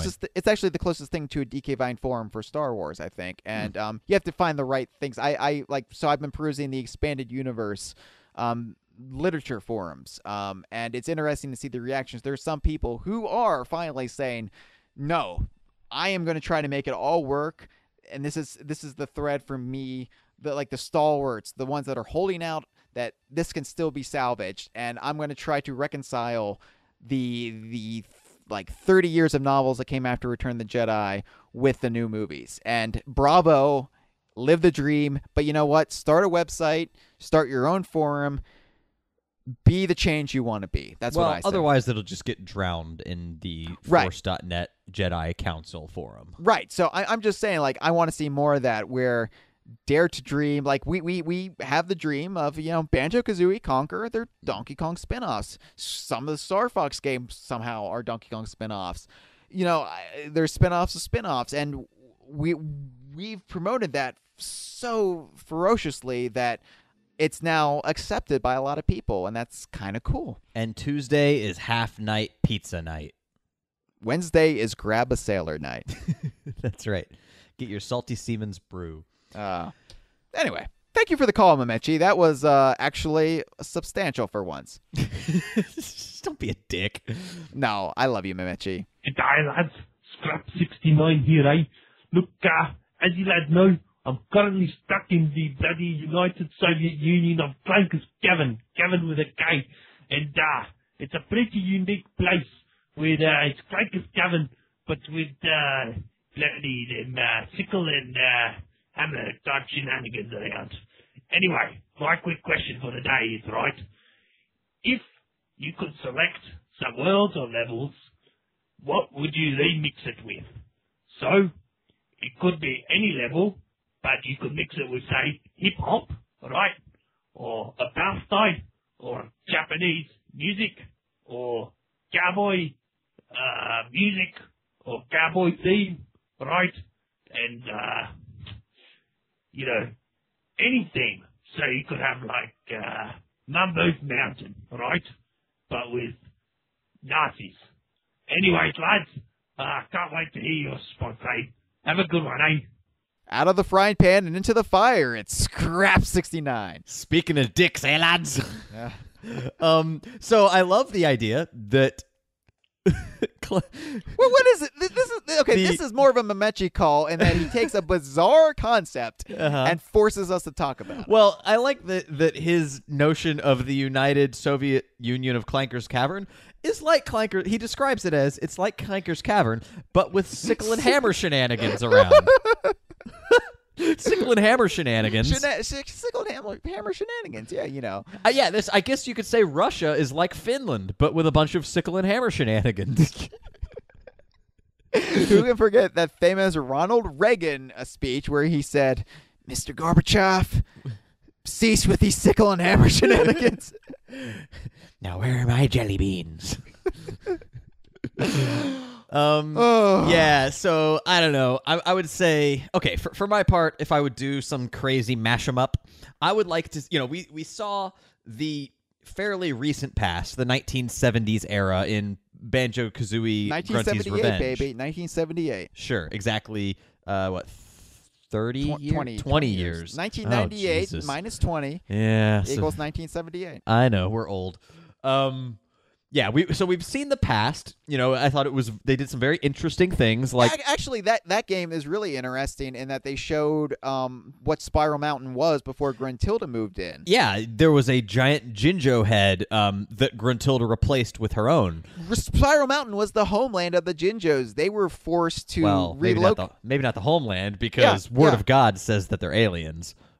Well, that was what the Jinjo Oracle said, that the Spiral Mountain was their homeland. So okay, maybe it was their kind of claimed homeland. Ancient aliens, baby. Ancient aliens called Jinjos. But Gruntilda forced them out and forced them to relocate over Isle of Hags, Jinjo Village, and then it was where the Jiggy Wiggy cult was located before Gruntilda forced them out. So, but I would like to see the opposite, but like a distant future version, like crazy, thousands of years on the order that there's no way that we could conceivably predict what it would look like. It wouldn't just be like a Ridley Scott Blade Runner kind of future. I mean, I'm thinking potentially something as weird as The Fountain. Like a floating orb with a tree in it. Just like... Oh, I thought you meant the opening to Friends. Da, da, da, da, da, da. Yeah, that's going to replace the Grant Kirkhope classic soundtrack. I think something like that. Seeing the world of Banjo-Kazooie and like what weird descendants of all the characters exist. Yeah, the only problem with that is it kind of pigeonholes the franchise into this is the future that's happening for it. Not necessarily. I think Lord of Games has given us enough leeway that something like this could happen without it really carrying too much weight. Yeah, DC Comics has a franchise called Legion of Superheroes, and it's the franchise that takes place 1,000 years after the rest of the DC universe. Oh, wow. I'm not so original, am I? The problem with that, though, is that, and the franchise has been basically moorbound for years now, and I think one of the big problems with it is people don't like to see, so nothing of consequence is ever going to happen because the Earth is still there and everything, society's advanced, and there's a legion of superheroes, and it kind of minimizes the struggles of Superman and Batman and Wonder Woman and whatnot. Oh, okay. That's my problem with it. Okay. Well, what would yours be? Well, I think it's interesting. We already kind of got a version of this last year with Tropical Freeze. Oh, that's a cop-out. No. I mean, we saw versions of worlds occupied by enemy forces and remade in their image. I mean, that is exactly what Scraps is talking about. It was literally Donkey Kong Island with sickle and hammer shenanigans. It was more of a spiked helmets and fish shenanigans. But I mean, that's what we got it, and it was kind of cool to see. What I would like to see is more along the lines of Grunty's Revenge, except more like, let's see the present juxtaposed with the past, where Grunty's Revenge just kind of presented us with the past, and we had to rely on our knowledge of the present from the N64 game. But Jeff Onan and I, DK Vine staffer Jeff Onan, and I have discussed this numerous times when we're both up late and can't sleep. We and or drunk. well. So high on crack, and much like your relatives, Chad. Mm-hmm. So we've discussed a cool idea for a Donkey Kong game would be something like Donkey Kong Country Generations, where you have the past of Donkey Kong Island with young Cranky and Donkey Kong Jr., we were saying is the current adult Donkey Kong, and then Donkey Kong and Diddy Kong, and maybe we could even throw in your future idea and have like an aged up Diddy Kong and his sidekick, and have like time travel between the three eras and see how it changes throughout the eras. So I'd like to see that. So who's going to be Guinan? I'm not even. It doesn't even matter. Throwing you that bait because Scraps. Yeah, I know who the obvious answer is. Scraps. Thank you for the call, and keep up the great work on the DK Vine Forum Watch. Yes, that is a thing that also exists. Yeah, I think the address is dkvineforumwatch.com. Don't let the URL fool you. It's not affiliated with DK Vine. Anything they say, we cannot be held responsible for. That's right. But anyway, you're doing God's work there if he existed. Hey, lads. You're doing the Lord's work. You're actually the second coming. I'm just going to say it. Well, I think that's deserving of an A, lads, but I've already given 2. Yeah, you only have so much to give. That's right. Sickle and hammer shenanigans, they're rationed. Hey guys, this is Rob Butler here. I had kind of a theoretical question for you. So, if they made a Donkey Kong Universe massively multiplayer online game, or DKU MMORPG for short, what sort of places, classes, and races would you like to see available in that game? For example, races might be something like Kong or Kremling, or maybe even Toad. And then classes could be something like Plumber or Barrel Tosser, I don't know. Anyway, I'm just kind of curious to hear your thoughts about that. So, thanks. Bye. All right, Rob Butler here. Big Robbie B. Here to serve us up a question. What? Oh, because he's a butler. Because he's a butler, yeah. He's a butler. Yeah. No, we've made fun of that name before. We make fun of it every time. So, the idea of a DKU MMO is very intriguing. It's the very only thing exhausting is I to don't me. have that much experience with this genre. My problem is I don't think I have the free time to play it. So I would have to like break up with my girlfriend. I would have to abandon my family and friends. I would have to quit my job. So there's a DKU MMO, Heil. True. When you put it in that context, screw my happiness. Yeah, see, I just have to repeat the exact same thing that you said no to, only louder. I know what he's talking about. Yeah, I mean, I don't play MMOs, but I think I'm pretty well versed in the vernacular and the. I would want this to take way they're place, structured. Yeah, in and around. The central point, of course, is Donkey Kong Island. See, that's the way I would make it, like kind of geographically centric, where you travel to Kremlantis, you travel to the underwater Crocodile Isle ruins, you go to the tropical freeze islands, you go to the the northern seas, you go to the faraway lands, to if they could swing this, the Isle of Hags, like Every time you try to get to the Isle of Hags, a strong gust of wind blows you away. yeah, something like that even. I think that that would be a really cool setting, backdrop, and emphasize the exploratory nature of the game and how much nature porn there is in the DKC series. Thing is, with an MMO, I mean, the graphical fidelity is always going to be less than what we're used to. Not necessarily. I think these days, it's pretty much got to the point where if you're playing it on a PC, and hey, you probably wouldn't be here, but if Nintendo was producing this thing, I questioned the sanity of creating an MMO from Nintendo in the first place. But these days, consoles and PCs are generally good enough that even with an online system, the graphics don't look any worse for the wear. Like if you check out Destiny, for example. Yeah. Yeah, and hey, if there could be a hit Paul McCartney single for the DKU MMO, bring it on. Wait, Destiny is not an MMO though. Yeah, it is. It's an ongoing. Okay. Oh yeah, it's It's not really like a story-driven thing. It's a persistent online world, and there are randomized events that happen every so often that everyone in the game deals with. Maybe I got confused because there's the end credits. There's end credits where Paul McCartney's song plays, so I just assumed it had a ending. I guess there's like a certain number of like stock missions that give you a quote unquote ending, but it's an MMO.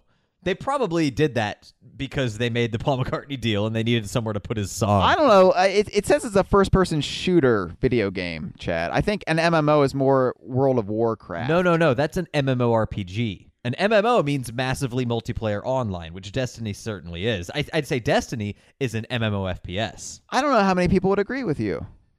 Well, all they have to do is dissect the acronym and they would. Yeah, but I think it's not... Okay. Come on, it is massively multiplayer online. Oh, okay. I'll grant you that. Yeah. Okay. Anyway, I the point is, I think that in the current generation of PCs and consoles, we wouldn't need to worry about graphics that much. Like, they could make lush, beautiful jungles and still make it an online game. Yeah, okay. Fair enough. Now, granted, this is all pie in the sky because there's no way they would do this with Donkey Kong. Never. And there's no... I mean, it would be Zelda. That's the one they would pick for their MMO. More than likely, yeah. Yeah. So, maybe Mario, but, you know. No, it would be Zelda for sure. Yeah. But let's just say this is an ideal world we live in, and that somehow they could connect with Rare and Microsoft. Maybe Phil Spencer is just feeling really, really loose and giddy that day. Be like, sure, do whatever, man. Some PR person must sweat bullets every time he makes a new tweet. I know, right? He's shooting from the hip, Phil. Yeah, he's got a holster. He walks around with it. They call him Quick Gun Phil Spencer around the office. He makes it pew, pew. It just rolls off the tongue, doesn't it? Quick Gun Phil Spencer. We should make him a t-shirt and try and give it to him at E3. I'm Quick Gun Phil Spencer. Well, I can't wait to meet Phil Spencer and Bill Gates. God, do you think we're going to meet Phil Spencer? We're not going to meet him. He's going to have people surrounding him like the Secret Service. It's going to be... We're not going to be able to get close, and if we do, we'll be shot dead. Okay. Well, what a way to go out. And you know that his security, they're going to be all well-trained in Dubro shooting games like Call of Duty, so... Damn it. Yeah. So I think as far as races go that you could play as, I think start off with... in my mind, the three basic ones: Kong, Kremlin, Bear. Sure. For classes, this is where you can get a little artsy fartsy. You can have video game heroes, sidekicks or apprentices, like Kong helpers, I guess. But just call them helpers. Mindless idiots who ask for your help. So you're describing the forum.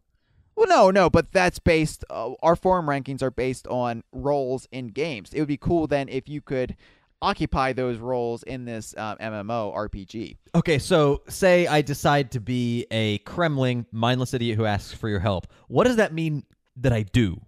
You ask other people for help. So all the time. And they need to be, unique moves and abilities and augmentations and that kind of stuff that you can't just say you walk around asking questions. I think that would be a fun piss take of an MMO though. If you like mash it up with the DKU, like what if you wanted to be something like Trunker, where you're just a stationary tree, and that's the whole gameplay experience for you. Is you're in one location, hoping people pass by, and you ask for help. Like, and they filter your headset audio, so no matter what you say, it sounds like. If you really want to bring the world of the DKU to life, I think you need some of this. That would be great. And there would be people that create like whole groves of trunkers and just sit there going. You have to bring them a lot of water. Okay, that'd be interesting. Yeah, I like I said, I'm not familiar enough to volunteer anything, but it would more or less be along the same lines as what you said. Yeah, I feel embarrassed whenever we talk about something we clearly don't know. Like this whole argument about what Destiny is. It's like people are gonna, one way or another, people are gonna say, "God, you guys just don't know what you're talking about." We have very specialized interest. Well, hey, mine are slightly broader. I've watched about half an hour of Destiny gameplay. I've listened to the Paul McCartney song.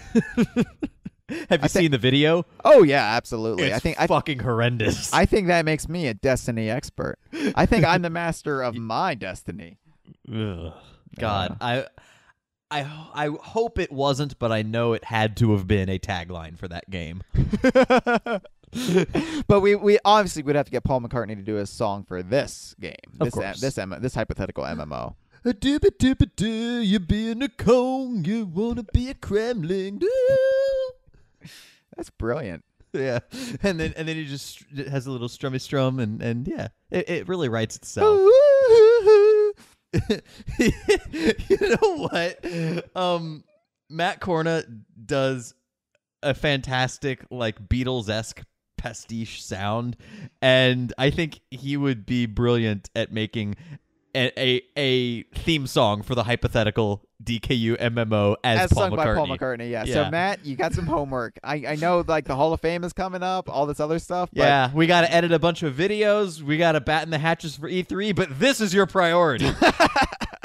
We're just shooting ourselves in our own foot now, basically. Just like Quick Draw Phil Spencer. Quick Draw Phil Spencer. Big Quickie D. Thanks, Rob, for the call. Thank you, Rob. Hey, Saf. What's going on? This is G-Man, sir, and I wanted to ask you a question. What is your least favorite aspect of each of the 5 Donkey Kong Country games? It's as simple as that. Thanks again, sir. G-Man, so we're not Saf. Did he call us Saf or did he say staff? It sounded like Saf. That's weird. Yeah, I think was he trying to call Forum Watch? I think that Saf is also one of the hosts on the DK Vine Forum Watch, along with Scrap69, and for a while they were giving out our hotline number as theirs, and no one. I never thought anything of it because no one ever called as that, but I think that finally one snuck through. But hey, we're gonna answer the question anyway. Okay. Thank you, G-Man, sir. Our least favorite aspect, really, we just spent 2 weeks wallowing in negativity. Do you really want to see us tear apart games we love? I can do it quickly. Okay, let's see it. Donkey Kong Country, the golden animal tokens. Donkey Kong Country 2, I'll come back to that one. That's honestly, I would say the severe slowdown you get in areas like Web Woods, where like the SNES just can't handle the game. Yeah, well, there's severe lag in places like that. I guess, yeah. I guess if you had to pick something, my cop-out answer is that I can't unplay it so I can play it again for the first time. That's a cop-out. That's the most bullshit answer you could give. It's a cop-out, but it's something that I often think of when I'm replaying that game. That like I really wish that it could be all new, because as much as I fucking adore it, and it's still my favorite game of all time, I want to see it with fresh eyes, you know? I that would just be a fun mental exercise. But anyway, yeah, it's a cop-out. The slowdown is a fine answer. Oh geez, part 3. Part 3 gets way too much hate nowadays. It does. I might abstain just because of the hate that it sometimes gets. But maybe make a political stand. I'm going to do the same. You know what? Country 3 it had even less slowdown than Country 2, so in some ways it's better. Yeah. Oh, I'd say the one problem that I have is how finicky Kitty's water skip roll jump was. All right, I'll give a serious answer. The ending was a severe, flaccid letdown after the ending to Country 2. Okay, yeah. With the egg thing, what was that? The giant queen banana bird egg. I remember, like, and then Cranky, like, crashes his, and then he, like, bubbles up in the water, and it says, he has the sign that says the end, and I'm like, really? That's the end? Yeah, but then you got to see if you put in harder and toughest, you got to see the 105% screen with Karate Cranky. Yeah, but, Yeah. It doesn't count. It's not Crocodile Isle blowing up. This is true. Returns, obviously, the waggle controls. That's a no-brainer. With Returns, for me, it's the map screen. The fucking map screen. The tokens, the character tokens. You dislike that more than the waggle controls. I was fine. Oh, look, I prefer the regular controls that you find in Returns 3D. Yeah. But honestly, playing Returns for the Wii, I got acclimated pretty quickly to the waggle.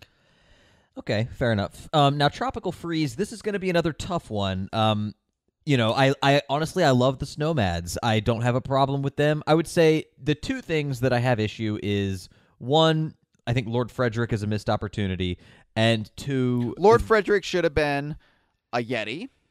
No, he should have been K. Rool. That should have been the ultimate reveal that sets up the third game.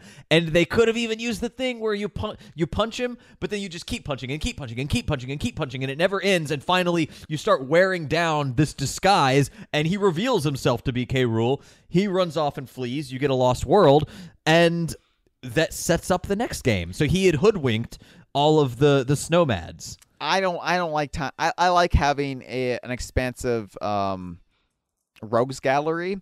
I think Lord Frederick should have been either a Yeti or the literal fat lady who sings. Okay. I mean, it makes sense with the whole Viking thing. Yeah. The other thing is the animal buddies. Oh yeah, I was gonna say with Tropical Freeze, my answer is I'm over Lord Frederick. It is what it is. But for me, what still kind of hurts is the lack of focus for animal buddies, and I would have wanted to see more Kong helpers. I don't like this mentality that we're putting gameplay first. These characters are not necessary. We can just distill it all. Like, part of the charm of Rare's games were that, yeah, it may have been unnecessary to have all of these characters, but it's what made it charming and fun. And I feel like sometimes retro games get too pared down for the sake of it, and not parried down. No, which would be highly appropriate. Which would be glorious. Yeah. So that's my only criticism of Tropical Freeze. You did have Professor Chops and the Oinks, right? Yeah. I mean, those are they're not Kongs, but they are NPC helpers. Yeah, but the way I view them is Tropical Freeze did a salvage job on the whole concept of that. Okay. And it's by way of their concept art mostly. Yeah, and it brought them up to the state of neutral, but I'm still not fanatical about them. Whereas if Swanky Kong or Wrinkly Kong's ghost was in it, then it would be like, oh my god, this is fantastic. Right. It needed to itch more of my fanboy urges. I mean, how many times can you reference the arcade games and Mario games, but not reference the actual country games? It's kind of astonishing. Yeah, I would say another larger knock on both Returns and Tropical Freeze for me would be the Super Kongs, Super Kong and Super Diddy. They're not in Tropical Freeze. Oh, they're not. That's right. Okay, so that's just on Returns. But I hate that mentality. And thankfully, I guess, they did back away from it. And I think it's clear that Retro hated it too. I think they were coerced into putting that in. It was a big Nintendo push to have that super guide. Which I hate. And I like the Tropical Freeze, and this is just now talking about what we like about the game, but I like the Tropical Freeze embraced the identity of, you know what, this is a hard game for experienced gamers. Fuck it. Yeah.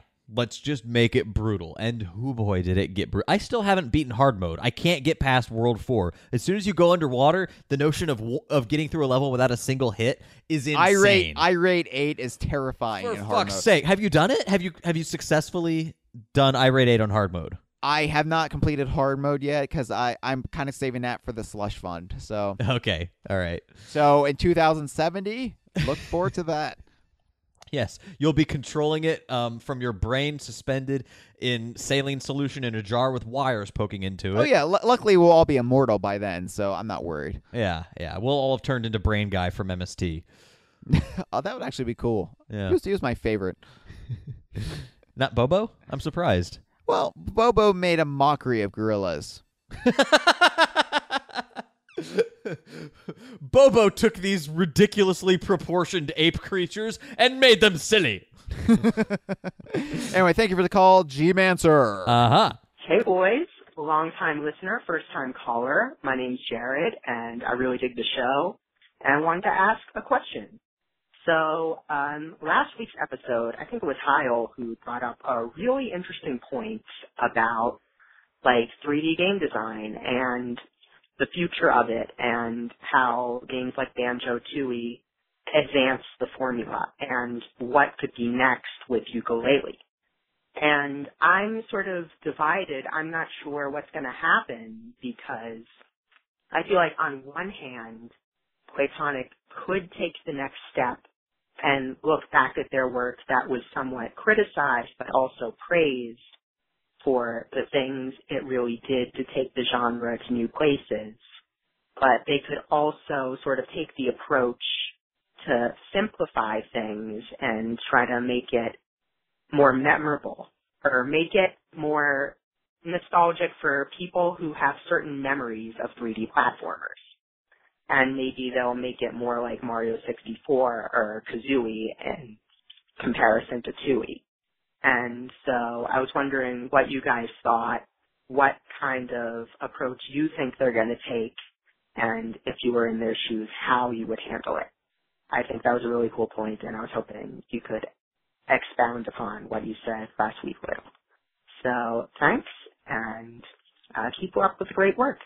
Jared, he's eating hey. some Subway. He's calling the Kongversation. Oh, I was going to make a Jared jewelry joke. Oh, okay. The Galleria of jewelry. It can only be Jared. Oh, wow. I actually hit that note, kind of. We went to Jared. Yeah, that was very Bee Gees-esque. You're almost a Brothers Gibb, Chad. Nice. Okay. Okay, so Jared, you're a long time, first time. Thank you for calling. The future of 3D games, now clearly I am in love with the Banjo-Tooie formula. Clearly, because you just spent 2 weeks talking about that instead of Donkey Kong 64. Right. You could tell I desperately wanted to just talk about Tooie because what's the forum thread about? Someone created a forum thread recently that was called Banjo-Tooie is a goddamned masterpiece. Yeah, that was, I want to say Planet Cool. Yeah. Let me verify. Right. Yeah, Planet Cool. So, indeed. So I agree with Mr. Cool through and through.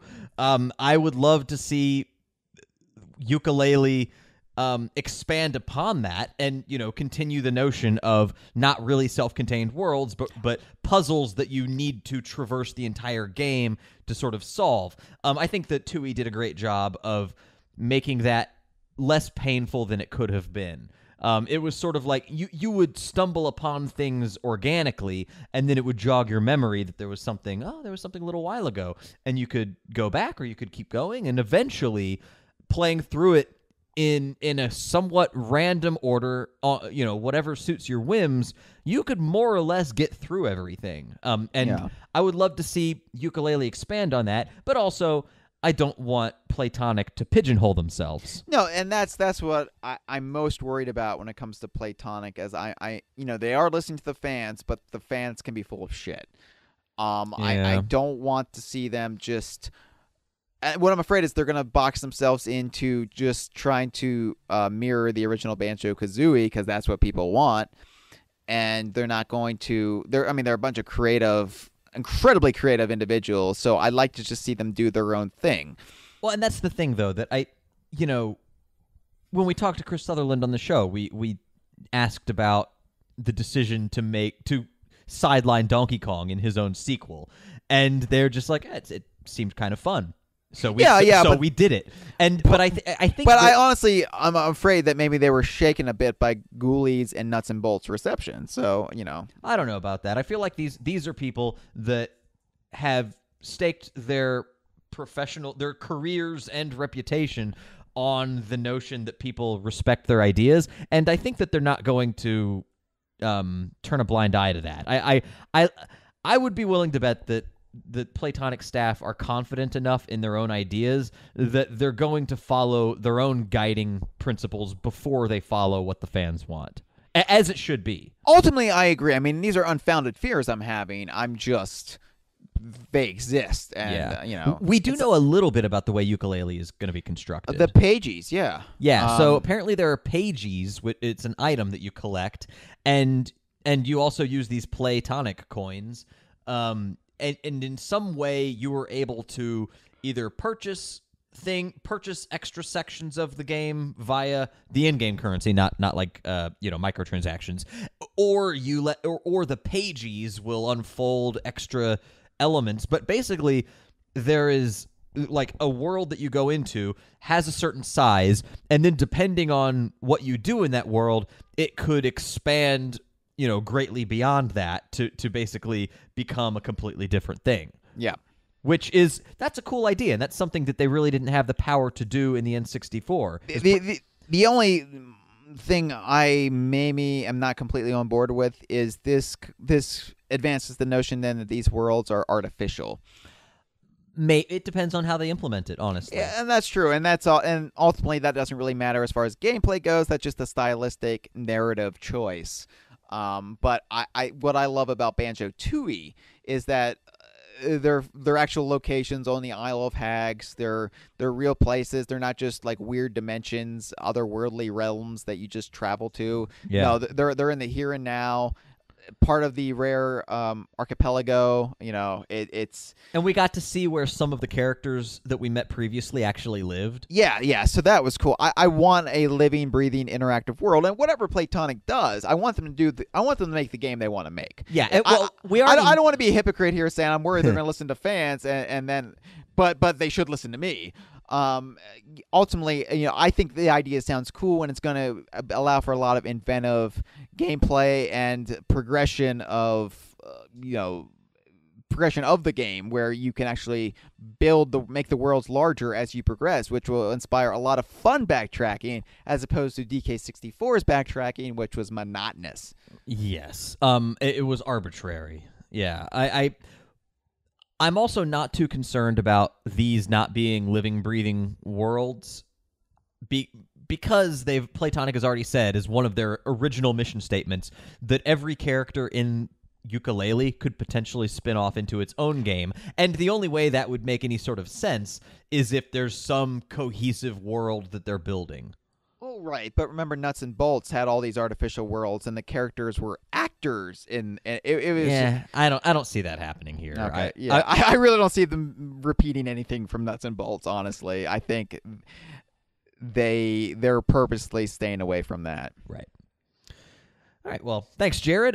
Please call again. Join the forum if you haven't. Also, but we do appreciate the call. Yes, thank you. Hey, DKU crew, Saf here. I've been getting incredibly hyped for Nintendo's upcoming game Splatoon.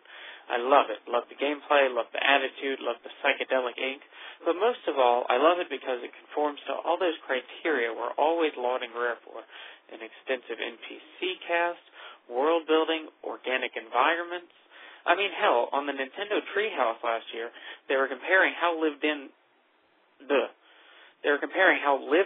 game's levels felt in comparison to the random pipes and mushrooms of Mario. Kongversation talking points on an official Nintendo venue. I mean, Jesus. Anyway, to bring it back around to a question, what Nintendo titles do you feel stack up favorably to Rare's heyday in terms of those world-building considerations that we love Banjo and Donkey Kong for? I know Chad has made appeals on the show before, going to bat for Pikmin and Zelda, and I'm guessing this will turn out to be another kind of minor argument. So, bigger for my amusement. Thanks for taking the call. Okay. Well, this is the last call, and what a person to round it out. Saf, thank you for... Saf! Is this the first time Saf has called the show? No, he called it. He won a Conquer code, man. Oh, okay. Well, the contest was a separate thing. I meant for like a question. I think so, yeah. Yeah. Anyway, Saf also, as we mentioned, part of the DK Vine Forum Watch that is not affiliated with DK Vine. Yeah, to give it a plug, Saf and I recorded an episode of the Forum Watch beginning of last E3. He interviewed me, basically, for the Forum Watch. The episode just now went up. A lot of the stuff we talked about is no longer completely relevant, but that's par for the course for DK Vine. So we even have a discussion forum for that. Right. So, it's worth the listen. Check it out. I had a blast doing it and stroked my ego quite a bit. So thank you, Saf. Yeah. So to answer your question, yeah, of course I would say Pikmin and Zelda as I have in the past, but I also think that Retro Studios did. Basically, I was going to say a lot of the work to build out the Metroid series, but basically all of it. There was controversial. Well, there was but I think it was intentionally kept vague. Samus is. Someone posted on the forum in 1993 and 1994, Nintendo of America passed out these character profiles and like art guides. We've seen the ones for Mario before, where it says like Mario is very tolerant. Right. So there's one for Samus that also surfaced, and basically the description for Samus's characterization is she's a bounty hunter, she fights space pirates and Mother Brain on the planet Zebus. To be fair, I mean, being a space bounty hunter works for Boba Fett. Like when you found out more about him, it ruined the character. That's true, but I think that Retro Studios did a fantastic job of building out the lore with, all the Chozos, Samus's backstory. And I think Other M really, really nailed Samus's character. I think that one really made her one of the quintessential top-tier Nintendo protagonists. I haven't played Other M, but I know the criticism is basically she's a fearful woman who's traumatized and needs a man to fix everything for her. Isn't that basically what the deal is? Yeah, but isn't it a prequel to like? I don't. Sometimes we mix up. We mix up like the issues of the day with, well, that's just the origin story. Like, yes, she eventually becomes this badass character, but we don't all just start off badasses from the womb. I don't know when Other M is supposed to I know take the place. Metroid timeline is fucked beyond belief. Cause I mean, Prime is the first one, and no, it's not really fucked beyond belief. You just haven't looked into it. Well, the thing is, like, it. At least our series, the games pretty much come out when they come out. You have like outliers like Grunny's Revenge, but with Metroid, like they destroyed all the Metroids early on, so now we have to have all these interquels for the franchise to continue. Yeah, it's fine though, isn't it? It's fine. Yeah, I'm not criticizing it. It's just not for me. As somebody on the outside, it's hard to keep up with it. If I was fanatical about the series, no problem. But well, anyway, that's my answer to the question. If I can't say Zelda and Pikmin, I would go Metroid. I think that it's Nintendo, but really Retro Studios deserves a lot of credit. Retro Studios in Texas have made some great Metroid games. Yep. I could probably do the whole Reggie. Oh, you're talking. You could hear it coming. That's the Reggie thing you were doing. It's burned into my brain. Yeah. So Saf, I'm trying to think, and I don't think anybody does it as well as Rare / Playtonic. I don't. I don't think Nintendo has ever done it. So even Zelda, it always feels slightly more hollow to me. Well, Zelda's the kind of one where we would get little tidbits and breadcrumbs that we could put together, but Zelda is like the extreme version of that, which is, it's strange because there are weird little clues and consistencies throughout the games that if they were just flying by the seat of their pants, those things should not be there and would make no sense. So they do, Eiji Aonuma, especially once he took it over from Miyamoto, he does have continuity in mind. Yeah, that's true. But it's so subcutaneous, Well, and to be fair, that's the same for the Donkey Kong universe. Well, but I think it's to even a more extreme than it is for us. Because we connect a lot of dots that aren't immediately apparent. Like, look at my series of Facebook essays recently that I did about the ancient oceanic the Atlanteans. Yeah, I had Atlanteans, Kremlanus. I speculated on the history and a rivalry between them. There's no subtext for that in the games, but I constructed a narrative based on what evidence we did have. Oh, and as a recent Instagram posting can attest, the Atlanteans were homophobes. Really? That's surprising because they had bathhouses. It is surprising. I'll have to check that out. It's just a stupid joke. It was Fox Secrets, and he says, "I still haven't come out of Davy Jones's closet." Oh, yeah. It was a stupid joke, and then the caption, the post caption was, "Maybe one day Atlantean society will be as progressive as the above ground lagoon." Gotcha. Okay. Yeah. It was a throwaway gag, but at any rate, yeah, you wrote extensively about all the underwater stuff. Yeah, mermaids, yeah, Seabreeze Cove. Check it out. Facebook, DK Vine. Yeah, and Instagram, DK Vine. So anyway. Well, what do you? I mean, is there any that you would? I mean, you can't just say no one does it. That no one has done it as well as Rare. The question is, what Nintendo titles might be favorable compared to Rare? Well, honestly, I know you weren't going to use Zelda, but if you're going to look at the context of modern Zelda, that probably is the most comparable. They are making a dedicated effort to have a timeline and continuity now, and even though it's convoluted and it branches off into 3 separate universes, it is a thing that exists. Geez, I don't know, like, because everything is like so. Like, Nintendo is just so focused. Nintendo by nature is the anti-Rare in that they're not focused on that stuff. Well, I think that old school Nintendo is. Miyamoto, right? And I think that it's great to hear what Saf said about Splatoon, where because we know that Splatoon is basically being spearheaded by a group of younger developers that were under Miyamoto's tutelage, but ultimately made their own project that they. I guess Nintendo saw promise and they got funding, and apparently they've done quite a bit of world building. Yeah. So that's great. I mean, if there's a haven't checked out Splatoon, I probably won't have a chance to even try it until after E3. Yeah, maybe by that point they'll have ironed out server issues that I'm sure are inevitable. Yeah.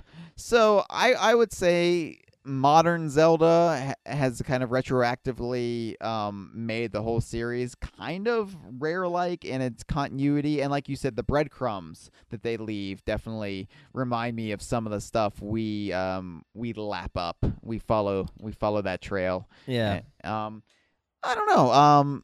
Definitely not Mario. Hell no, it's not Mario. Mario's version of world building is. I don't even know, man. It's so inconsistent. Yeah. But that was our last call. I feel exhausted. We've talked to so many people. Yeah, as somebody who's an introvert who hates people, this was excruciating. This was definitely not my dream job, working at the Holocaust Museum. That's true. But we do thank you for all of your time and your patronage.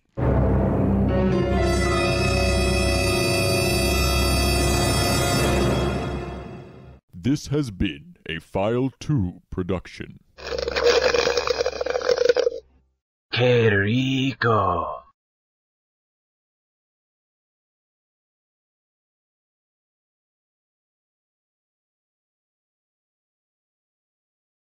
Never could be